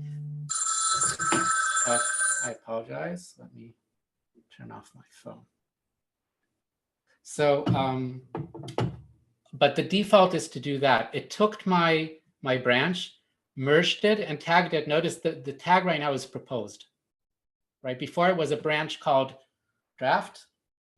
So the reason it was as a branch is that I can do anything I want in the branch and change the head. I can do all kinds of changes. So what I'm doing now, because I actually proposed it, it is merged. It is no longer a draft, and it is tagged on main. And this is an extra step before actually deployment, because it gives you some, it allows for another role to come in and somebody to actually see this proposal and then approve it, right? So to see what the changes are. And now that it's in main too, that you can do a very clear git diff and see the difference between, you know, the current head of main, what is actually, you know, there, and what was the change that you made, that tag, right? So you can do a, yeah, go ahead, John. Yeah, no, this is interesting. I actually never dug this deep. So you're saying it merges it into the main branch, but it doesn't change the head of main. I'm confused. Like, well, it will change the head of main, but it will also when you tag that, approve. Okay. right? Because you know, you can have No, 100 different people working on this Git repository at the same time, right? So, right. so yeah, I don't know how the merge exactly happens and what happens if there are conflicts. You would probably know more. But yeah, there could be different tags at different places from different people, right? From different people. But right now, but that would imply, I'm a little confused, because that wouldn't that imply that if we have a root sync that's pulling main. Oh, that would- let's ignore the deployment repository for now, but you're right. I do have a lot of questions too. Not everything is 100% clear, because what you asked is exactly the case. You know, what happens if somebody else pushes another blueprint here? So the organization is good because every package gets its own directory. Oops. So, you know, if I go to that, oh, you're actually right. You're actually right. Sorry, I was wrong. The main branch doesn't have that package yet. It's a tag. Is it a tag or a branch? I guess is the question. Oh, wait, sorry, I confused. Way Yeah. Git No, you're right. shows We're still a branch. It renamed that branch. Okay, I jumped that ahead. makes more sense. Yes, that's what I thought. Yeah. Yeah, so there's a proposed branch. I thank you for this. Yeah, I'm just clicking too fast here, and I'm looking at the time and trying to move fast. No, you're absolutely right. We just renamed the branch. That's all that happened yet. I jumped But ahead. you are right that when we do publish it, we tag it. Yeah. So all we did was rename the branch. Okay, that's the only thing that happened. So the new name of the branch just tells us that it's a different phase in the life cycle. But because it's a separate branch, we can still do changes there without affecting the main. So you're absolutely right. I confused. So really, proposal is just another phase of draft development. It's very similar to draft. It's just kind of upgraded the, you know, it can change the roles in the organization that deal with it, right? So sorry about that. Yeah, thank you for catching that. That was a very important part of it, actually. And actually, in the README, I do describe it correctly. I just, if you go through the README, it'll tell you exactly what happens when you propose the draft. Our Git repositories branch has been renamed to this. Okay, good. So I'm not completely crazy. Now what we're going to do is publish the draft. So it's pretty simple in terms of the API. We just do approve. So if I go back to the get, right now, the network function changed to lifecycle published, and it's the latest version. And it also got a revision, right? Before we had just the workspace name, but now it's actually a revision. So it's no longer just a branch area that you can work. It's actually published and tagged as that. So now if we go and refresh here, now it's really gone. This is what confused me before. I refreshed and it was gone, but I didn't realize, no, it was just renamed. So yeah, now the branch is gone. There's no other branch. It's just main, and we have a tag. And the tag doesn't have any prefix. This is just our package, right? And just sort of as an aside, I'm sorry, maybe we don't have time for this, but if you're manually mucking around, you have to do this tagging yourself if you're not using the porch to do the publishing and life cycles. But if you tag a package name /v1 following that format, v2, v3, porch will pick it up as a revision. Yeah, I assumed that was the case. I actually tested that. Yeah, one part of it. Right, it's a one-way street. Porch makes sure to reconcile everything between the Kubernetes world and the Git world here, right? And I imagine it does so very successful. I will say another thing, and I'm presenting this very neutrally. I'm from Google, but I'm just, with no philosophy, just how everything works. The code base of Porch is very well written, very straightforward, and it's not a lot of code. You see here, there are a few primitives that you need to learn what they do, but in terms of what's actually happening behind the scenes, it's all fairly straightforward, right? It's really kind of bridging the declarative world of KRM with a kind of more operational world, imperative world of working with Git, right? So, and yeah, the reconciliation works both ways. I'm sure there are edge cases that won't work, but we won't get into them. So yeah, our blueprint was published. And right now, if I look at it, our new blueprint is exactly the same as all the blueprints that came from the Nephew repository, from external blueprints. It's just a different repository, but it looks really much the same as all the others. All right, let's deploy it. So to deploy a blueprint, there's another script. Oh, oops, I think I just had a bad link here. So here is deploy blueprint. Now, in the interest of time, I do want to get to something else. So we are gonna, no, I should really go through this slowly. So this is very similar to the previous script, but the difference is that my new deployment package that I'm created, so this part is exactly the same as before. I'm using our package init to create a new package. This time it's in the deployment repository, right? Again, from Porch's perspective, the fact that it's a deployment repository doesn't matter. It's just another place to pull and push packages from, right? So I'm, again, initializing the package, pushing content to it, proposing it and approving it. The difference here is that what I'm pushing is going to be first pulled from my blueprint. So remember, the R package pull command gets the whole contents of that package, right? So here I'm getting the package name. This is the package that I just created, right? I'm pulling its contents into a directory, a temporary directory. And then I'm doing the mutation. So this is the only part of kept really in this entire demo. I am using the kept command to run a kept function on that directory. And this specific function is called set namespace. So I'm not going to delve deeply into kept today, right? This is about Porch. But I will say that what kept does, and I know, we already had a lot of introductions from John on this, but I'll very, very briefly just summarize. Kept is a way to run these, what we call kept functions that are just container images, right? But these are container images with a specific set of inputs and outputs. And their job is to mutate packages. So I'm telling it what I want to run. And if you look at the, here's kind of the Porch guide and the documentation. Here under reference, oh, here, function catalogs. So these are a lot of the published public kept functions. And I'm using this one called set namespace. And yeah, a lot of them are kind of these general purpose things to manipulate KRM. Like a very common thing you want to do is manipulate KRM. But there are also interesting things like render Helm chart, changing annotations. The point is that all these functions are designed to be semantic changes, right? So for example, set namespace and the documentation here, I basically just give it a namespace and it changes everything to namespace, but it does it pretty cleverly. It knows which things to change, which things doesn't. It's clever, it's smart. It's not this dumb, if you will excuse me, I will compare with Helm. It's not a dumb text templating engine. Helm just generates text, but the idea of kept functions is that they have semantic knowledge of what these KRM resources are and can do something intelligent with them. And it's up to you. You can write your own kept function that does anything. So in this case, all I'm doing is, so I pulled that blueprint and I'm running eval is to run a kept function and I'm giving it the image. And here I'm giving it one of its inputs, which is the namespace. So all it's going to do is on that kept function, all the resources in there, and I only have one, right, that deployment, it's going to give it that namespace. So this is what's kind of making it wet.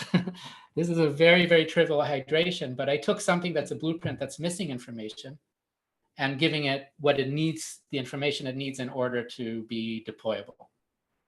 And we can run a whole pipeline of kept images kept functions here, including we can do other, it doesn't have to be a kept function. We can have controllers that work within the space and also do the changes. And that's part of the stuff we're going to do, we're doing in FIA, right?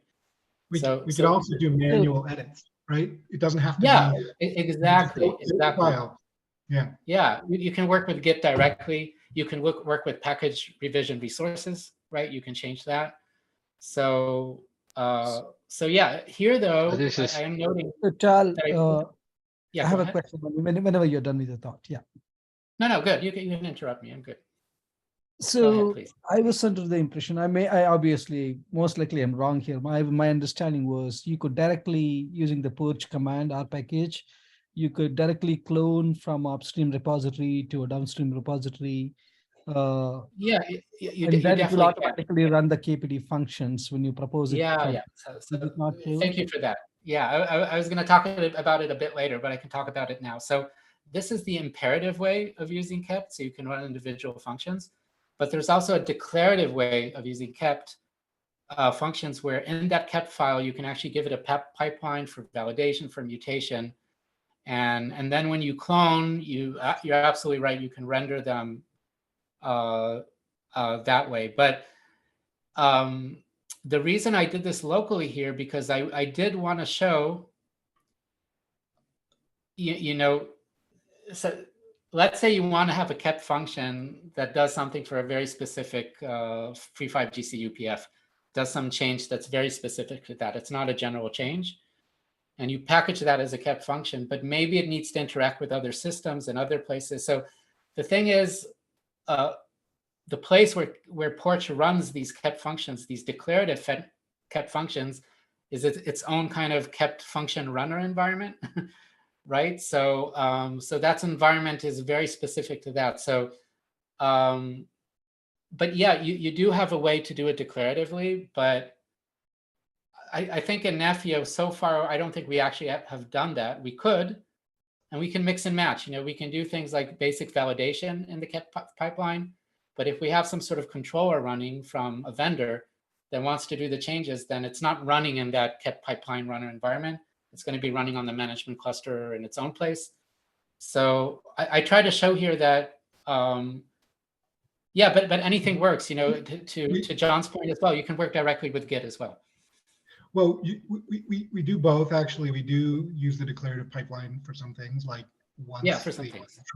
But this is kind of showing what a human would do,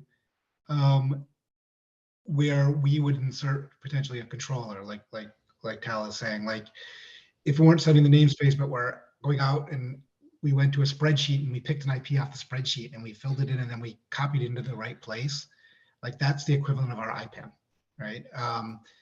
And that's done external to the pipeline because it's not hermetic.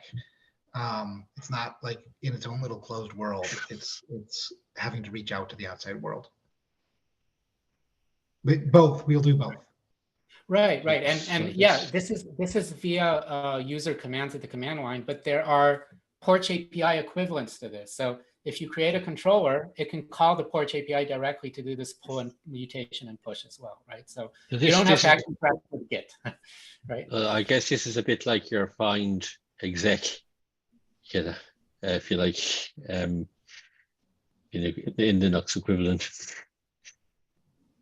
To bind exec. Sorry, Find, the find command, you can. Oh, right. Yeah, exactly. The find command exec. Yeah. Right. So it's more of a piping, I think, the way I look at it. It's a piping thing. So and the pipeline is a set of pipes together, and each of the pipes does something, and so that's how we have to look. It's more like set and awk, like each function, right?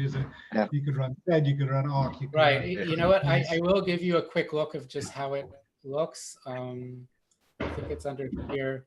Declarative function example. No, it is called a pipeline. Yeah. Okay, so you can run a series of these. Yeah, brilliant. Okay. Yeah. Right. So you can put a list of these, and also you can actually give the inputs to each kept command as a separate config map. So those inputs can come from elsewhere as well, right? So for example, if you have the namespace change, the blueprint might have the mutator already declaratively for changing the namespace, but it doesn't have the input yet. So you can add that input by injecting a config map, which actually has the name of the namespace, right? So yeah, exactly. We offer a few ways to get those inputs. The sort of simplest, crudest way is for namespace is like we use the package name, the directory name. So if you rename it, but that's only one way, and then there's other ways we would have to do through injection. So we'll see some of that later in like the package management subproject, figuring out good ways to do that. Right. So the important thing here in closing the loop, and I'm going to go over, I hope that's okay with people. The 2 hours ended up not being enough. Those who have to leave, I understand, but we'll keep the recording going because there's another important concept in Porch that we just didn't get to quite yet. I want to run this. I'm just going to run this whole thing. So the command is environment Porch demo deploy blueprint. Right. So again, it's pulling the blueprint, running the kept function. And by the way, that single kept command is why I had to use Docker instead of Podman. Kept, to get the image for that function, it uses Docker, and it just wouldn't accept Podman for me. But that's something that might be able to be fixed. And yeah, it created that. That was the rock when I was trying to get this working on my MacBook, these kept function images didn't have M1 version, so that finished me in the MacBook. All right, please open a bug on kept and they'll fix it. Right, John? And it's not broken, it's just not there. That's all. The other thing is, right, if you want to run this stuff in a CI pipeline, you can't run Docker a lot of the time. People don't do Docker in Docker. Right. We have a WASM runtime, but it's kind of alpha and has some issues. So. Right. So here I created this Edge package. I proposed it and approved it, and I just we can look at all the packages again. Oh, sorry, Porch. Oh, sorry, we switched to the Edge cluster too. So the final part here of the script, it switches to the Edge 1 cluster and applies the root sync. So this is exactly the same as the previous demo. This is for config sync. Right, so I pushed the package using Porch, but now on the Edge cluster, I switched to the Edge cluster and started syncing. So we can actually probably see it here on the Edge cluster. Yeah, it already created, here's network function A and network function B, the two namespaces. And under network function B, I think it already shows, yeah. Don't you love it when demos work? So yeah, everything worked, config sync worked. So, but let me explain how that actually works. So I'm gonna switch back to so it's under platforms kind, use management. Let's switch back to the management cluster and again do our package get, because I want to show the deployment package. So here's the deployment package called Edge 1. So again, the name is the name of the repo, and then it gets a GUID. Here's the package name network function A. And you'll see it really looks the same as everything else. It's just published. Right. So again, from Porch's perspective, the fact that some of these are blueprints and some of these are deployments, Porch doesn't know about it at this level. Right? This is just another repo. However, it is a repo marked as deployment equals true. So it's a little bit special in that respect. But in terms of the actual package revisions, they're all the same. We're all just dealing with package revisions. That's it. But yeah, I can go now to, so I was in the blueprints repository, and I can go back to the Edge 1 repository. And it's exactly the same as the config sync demo we had before. Nothing's different. But there is a tiny little thing different here that I want to emphasize. So in the previous demo with config sync, I just put the contents of this directly. In this case, I used Porch to create this content. So Porch actually created this as a package, right? It has a kept file, right? This is, it's exactly a copy of the blueprint, except that now we have the namespace, right? The namespace was set to us by that kept function call that I called imperatively, right? So I mutated it and then pushed it here. But I will note here, all of this stuff is for Porch. Config sync doesn't know about config sync doesn't know what to do with kept files. right? So config sync, you can't run, at least right now, config sync is unaware of these kept files and won't be able to run any pipelines here. So if you have any declarative pipelines that you want to run, they will happen on the management cluster, not here quite yet, right? This is something, a feature that's not there, but it could be interesting to imagine a feature where you actually run the pipeline or parts of it at the edge cluster, at the workload cluster. Ironically, so there's a kept community member who added an Argo CD plugin that would run a kept pipeline. So Yeah. ironically, probably Argo CD could actually run the kept pipeline config sync. Yeah, it could be various components, right? Porch is really designed for the man. There could be another, as I said, config sync can have other layers and things that work with it as well, right? It's kind of, it does one thing, right? So it's unaware that this is a package, but we had to make sure that we deployed it here, that this is actually a deployable package, which is why we went through the approval process, right? So we made sure that everything in the end was actually something that's published.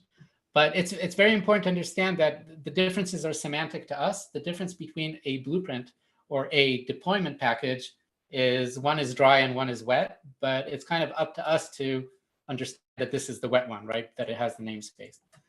So, I mean, Porch doesn't help us with that, right? We can add validators, right? We can add validators to make sure that it's actually deployable, but yeah. Config sync is rather dumb. All it sees KRM and just deploys it. So I won't go over this part of the edge cluster because it's exactly identical to what we had before, except that we do have another namespace here, but that directory is empty. We don't have a network function B directory yet. So there's nothing for it to sync, and it just won't sync anything. This is why now I'm going to go into the final part of the workshop. So if you go through the README, we went through the deploy blueprint. And yeah, we can go to the edge cluster and see it actually running there. You know, I think we already saw that with the dashboard. Porch has a new feature that was released last week.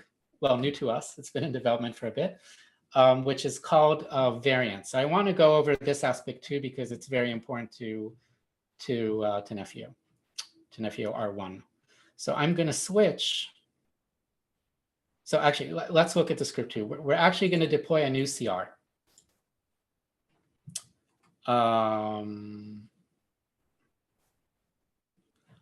Yeah, let's look at what the CR is first. So it'll apply this package variant set. We're going to apply this file to the management cluster, right? So this is another Porch CR. So again, we saw two Porch CR so far. We saw a repository CR, and then we saw a package revision CR. And we also have package revision resources, which is not a CR, but you know, an interface. Here we have another CR called package variant set. And this does something interesting. It's actually one step before package revision, creating package revisions, right? When we created our deployment, we basically did our package init to create a new deployment a package, and it started off empty, right? And then we pushed data into it. So Porch can actually, you know, to go back to what Bala's point said before, Porch can automatically do that for us. And it does that through something called these package variants. A package variant set, and I'll explain in a minute what the difference between a set and just a package variant is, but we give it an upstream. So this is our blueprint. A package variant set has just one upstream. It's a one-to-many kind of thing. So I'm telling it, I want you to use this blueprint, this revision, and this repo. Very, very simple. But then I have targets, and targets is where I can give it a list of, and there are two ways to do the list. I can do it explicitly like I do it here. So I can say, I want you to deploy it to this repo with this name, and I can just list here all the different edge repos that I want to deploy it to. If I have 10 repos, I can deploy it, just write 10 of them down here. And what it will do, and I'll show you how it does it, it will actually automatically create a draft package there for us. So it will do that cloning and copying at scale, right? So I can give it many, many different repos, and it will do that for us. You can also use, instead of explicitly putting the name of repos here, you can use kind of selectors. There are two ways you can actually do that. So you can use, for example, a label. Let's say all your edge repos have a label called edge. Let's say you have far edge repos and near edge repos, and they have different labels. And you have 1,000 edge repos. So you can just give it a one-liner here saying to select on that label, and it'll just do that for that label. So package variant set is just a way to create a lot of package variants. The actual, and what the controller does, it actually creates one package variant for each target. So let's see that in action. Sorry, this was a bit of a roundabout way, but I think as usual, if you just see it in action, you can kind of see how it makes sense. So we're going to run this script that the first thing this script does is deploy that variant set that we just saw. And again, comment to myself, I need to break this down in a way that people can use. But okay, it's going to create that variant set. And what that variant set is going to do is going to create one variant, right? And I think in the README it's clear. So the package variant set controller will create a single package variant because we have only one target. If we had 100 targets, it will create 100 of those. And the package variant, we're going to see it in a minute, has a single upstream and a single downstream. It's a very, very simple kind of concept, right? And this is basically the kind of fan out, right? Because the topology, right, is a one-to-many connection between the blueprint and the places where the blueprint is going to deploy to, right? So you can, if you want, you can use package variant set if you want to do this kind of selection, or you can just create the package variants directly, right? One for each deployment that you want to create. So what is going to happen is in the script. So this is a little bit mysterious in the script because I'm going from applying that variant set to immediately looking for package revisions. And the reason is this, that the package variant set will, as I said, create a package variant for each target. The package variant creates a package revision in draft mode for that target, right? So every package variant is associated with exactly one package revision. And since I know that will be created, I'm just waiting until it will be created. So I am hoping that a future version, I did discuss this with John, that the controller will actually be able to update its status. So you'll be able to wait on the status of the package variant and package variant set and find out that they actually finished creating, you know, the package revision, which will also do a Git repo commit with that branch, the draft branch and everything. So there's a lot happening behind the scenes, but, you know, all I'm doing is waiting here. For I think you filed an issue for that in Natasha's. Yeah. Excellent. Yeah. So, you know, this is a quite new feature. As I said, it was only really released first time to the public last week. Work in progress. But yeah, and it's actually really simple. I mean, at the end of the day, we're working with package revisions. Those are the real meat.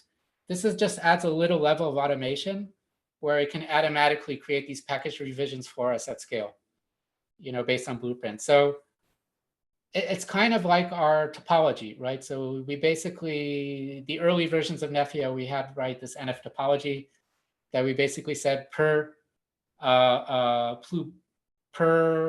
blueprint where it's going to go, like that fan out. What we're missing here too is the configuration of those. So, you know, how we actually hydrate. Again, I'm not talking about Nefio here, I'm just talking about Porch, but you can already imagine where Nefio would plug into this, right? So yeah, I'm waiting for this package revision to come. And once it's coming in, I'm actually doing exactly the same thing I did before, but the difference here, instead of pulling from the blueprint, I'm pulling from the deployment, right? Before I did it kind of manually. I took the blueprint, pulled it, mutated it, and pushed it as a new deployment package. But here I'm not doing our package in it because the variant already did that for me. All I'm doing is I'm pulling the deployment, mutating it, pushing it back, right? Because the copying is already happening with that package revision. So the workflow here is a little bit simpler. You know, I don't have to worry about talking to these blueprints directly. I can just reference them through the package variant and just work with the deployment packages directly. right? So this seems a bit more complicated, right, than the previous version, just deploy variant, just deploy the package. But I hope what you can see are that this is a useful tool using package variants to kind of manage this at scale easier. And you can also understand, that from Nefio's perspective, if it leaves package variant and the topology management to the package variant controller, the only thing Nefio would need to do, or any kind of mutator, is look at all the packages that are in draft mode, and they're going to be created automatically by this phase up here. It sees them in draft mode and runs the mutators then according to some conditions or other things that are in the package that need to be done. When all those conditions are satisfied, then it can approve, propose, and approve. Right? So this phase here, it all works on one package, a deployment package. Right? We don't have to do the cloning part manually ourselves. Porch can handle that for us. So it just simplifies things a little bit, right? And going to the code, you can actually go to the code of the package variant controller and look at it. It's one file. It's a very straightforward thing. It just looks for those variants, looks at the upstream, downstream, copies one from the other. Voila. It's pretty straightforward. And yeah, let's run this whole script, because I know we're way beyond time already. So I just want to make sure that we see everything running. So the script is environments porch demo deploy blueprint variant. So here it waited for that package revision to be created, and then it just mutated that deployment package. And also at this point, we can actually look at the variant that was created. So Tal, just to understand, at this point of time, when you say the deployment, are you working with, let's say we have cloned it to 10 particular edge clusters, let's say. In the steps that you're doing is for one particular edge cluster, right? Yeah, in this case, I did it one because I didn't want to create 100 kind clusters. But yeah, you could potentially, list a lot of different targets here for different repos, or you can use a selector to just select a whole bunch of repos at the same time, deployment repos. Right. And the step that you're doing right now, where you're pulling is from that edge cluster, right? Yeah, and the thing is, I'm modifying one package here. So I'm not dealing with two packages. I'm just dealing with one package, which is the deployment package. So I'm not talking to the blueprint package at all. The blueprint package was defined in that variant set as the upstream. So it's more declarative, a bit more declarative. But I think his question is, if you had 20 targets there, this code would have to be different because it would have to handle multiple. Right now, it's just waiting for the one. Maybe it's not this code. Oh, yeah. Right. So yeah, assuming that you had 100 of these, then this would have to be repeated. But this is just doing it by a command line. An actual controller, right, would be reconciling these automatically. Right. And this is exactly what the controllers, like the package specialization teams working on the injectors, they do this, right? Exactly. This is specialization. Got it. Okay, that's right. Okay. This is it, right? Thanks. Yeah. This is the domain of specialization, mutating these deployment package. Yeah, that's basically it. So the inputs to Nefio could just be these package variants, right? That's the topology. If you have a higher level service orchestrator that has its own inventory and catalog and all these things, and people who design the topology and everything, all they need to do is spit out a bunch of package variant set CRs that tell us, they already selected which version of the network function they want to send where. They know which deployment it's going to because they have their inventory, and they just spit it out as a declarative way, and Nefio will take over and do all the rest, right? So first it will create the package revisions, that Porch does it, and then mutation kicks in. And then finally, when it's published, config sync actually deploys. Yeah, thanks. Right, but this is kind of Nefio's meat, right? In the shift left perspective, right? We're not talking here at all about what happens on the workload cluster after deployment, right? Got it. Yeah, thanks. Okay, so I did want to show you how so we'll switch back to the management cluster.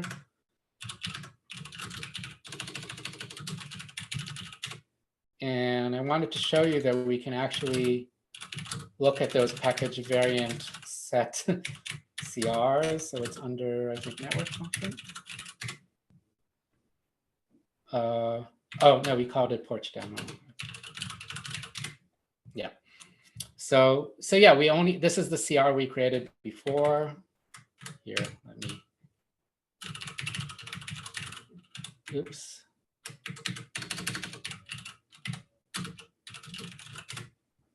Right, so this is the spec we created before. So it does have a status, right? But it's doesn't tell us that everything was created yet. But yeah, here's our single upstream and our single target. And let's look at the package variants that it created. Oh yeah, we just got all of them. Yeah, so it had a single package variant. And you can see this is the package variant set that created it, the name and name. So it's the owner. And here it is, it has a single upstream and a single downstream. But yeah, so this was a trivial set that had only one downstream. But if we had 100 downstreams, then we would have 100 of these. And each one of these in turn creates a package variant. Sorry, a package revision. So every package variant will be tied to a twin package revision. And once we get to the package revision, it's the same as we just did before, working with package revisions. Let's see that everything worked. I believe it did. So this was network function B. And network function B, it worked. Here it is. And here in the repo, if I refresh, here's network function B. So very similar approach to what we did with network function A, but in this case, we introduced the package variant as kind of an intermediary, right?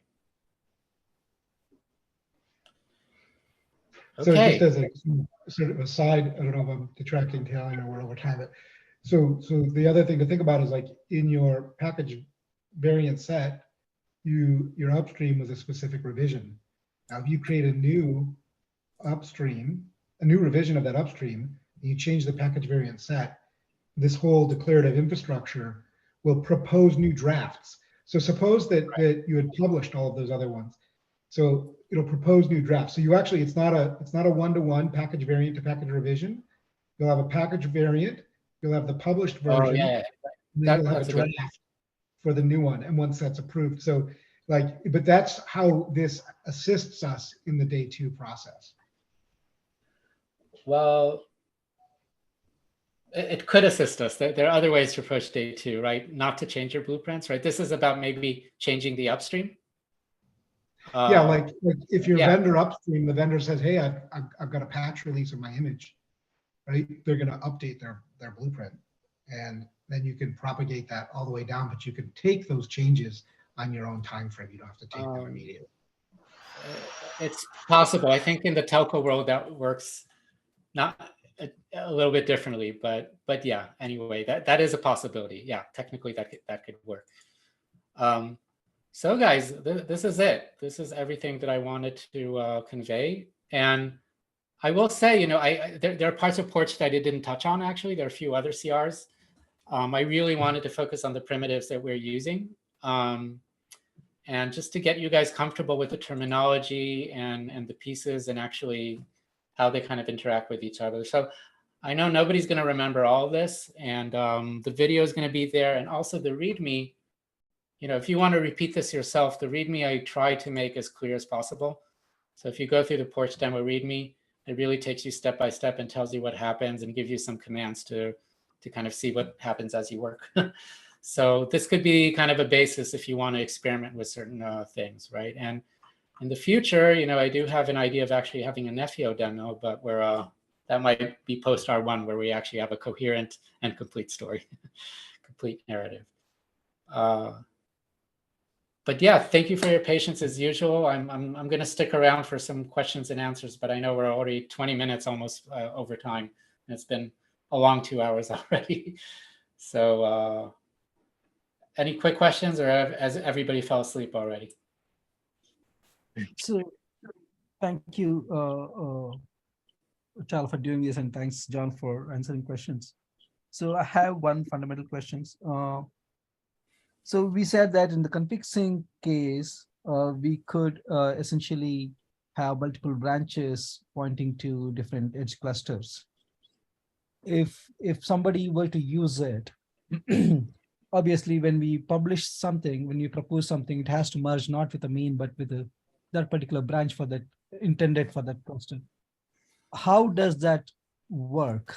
The proposed workflow, if at all we, That's a pretty good question, because as far as I understand, config sync is more flexible than Porch here, right? Config sync has, directories, branches, etc., that you can do, but Porch pretty much puts every package in the root directory. I don't know if that's just by default or it's configurable, but Porch does have a structure to the repo. So if you want to use config sync and Porch together, you kind of have to go by the way Porch organizes things. But John probably can say more. Porch is opinionated for sure. And it's much newer than config sync. Config sync has been around for quite some time and is a GA product we've got many customers using. Porch is new. And so it's a lot less flexible. In theory, you can create a repository which has a directory, and then the packages go into that, but it is flat under a repository. Now there's issues with the repository. I opened a bug just the other day on the repositories that aren't at the root. But in theory, you can create a repository. The repository resource itself points to a branch and a directory, and then you're flat under that. But config sync, yes, it probably offers more features. So config sync lets you create different syncs, either root syncs or repo syncs, which are scoped to a namespace that are pinned to a commit or a branch or a tag. And so we're not using any of that in R1 because we're trying to simplify. So we made this fundamental basic assumption that one repo, one workload cluster, config sync is just dumb and just slurps everything in. That's something we'll likely break at some point, but not in R1. So at some point we might say we have 10,000 RAN clusters and they're all literally identical. We don't need to do any mutation on the management cluster side. Maybe they do some mutation down in the workload cluster. So we don't want to create separate repos for each of those. We just want them all to sync to that. Then we would we would break that one-to-one association. But just for simplicity in R1, we're not doing that. Right. I'll add, the Nepio code base for R1 is very focused on Porch for mutations, right? Because the ability to do those mutations is kind of designed around the kept package in draft, right? But config sync is much less required by Nepio, right? In a way, Nepio doesn't really care how the resources get to the edge repository. We're not heavy users of config sync in that respect, at least for R1, right? And it's a rather dumb tool, right? So if somebody wants to do some other way to get the resources to some other tooling, I mean, that won't break Nepio, right? If somebody wants to use a different tooling to get things to the edge cluster. Yeah, so in this particular, just for my understanding, thanks Tal and John for answering this. So essentially we are using the main branch of each cluster, and that's what when we propose, that's where the changes get merged, and all the kept pipelines would be run when it gets into the main, and that at that point of time, that's going to be that's what is get synced by the config sync on the edge clusters. Yes, main branch, the root and the main branch. So basically you just suck the whole thing in and apply it. And yeah. Okay, yeah, thank you. Yeah. All right, guys, I'm tired too. So okay. Thanks very much, Tal. Really good. All right, I'm going to stop the recording then, and thank you all. Tal, this is awesome. I unfortunately missed about an hour of it, but it seems like it was totally awesome. So I'll watch the rest later. Yeah. Hey, thanks, Tal. I appreciate it. Thanks, everyone. Cheers.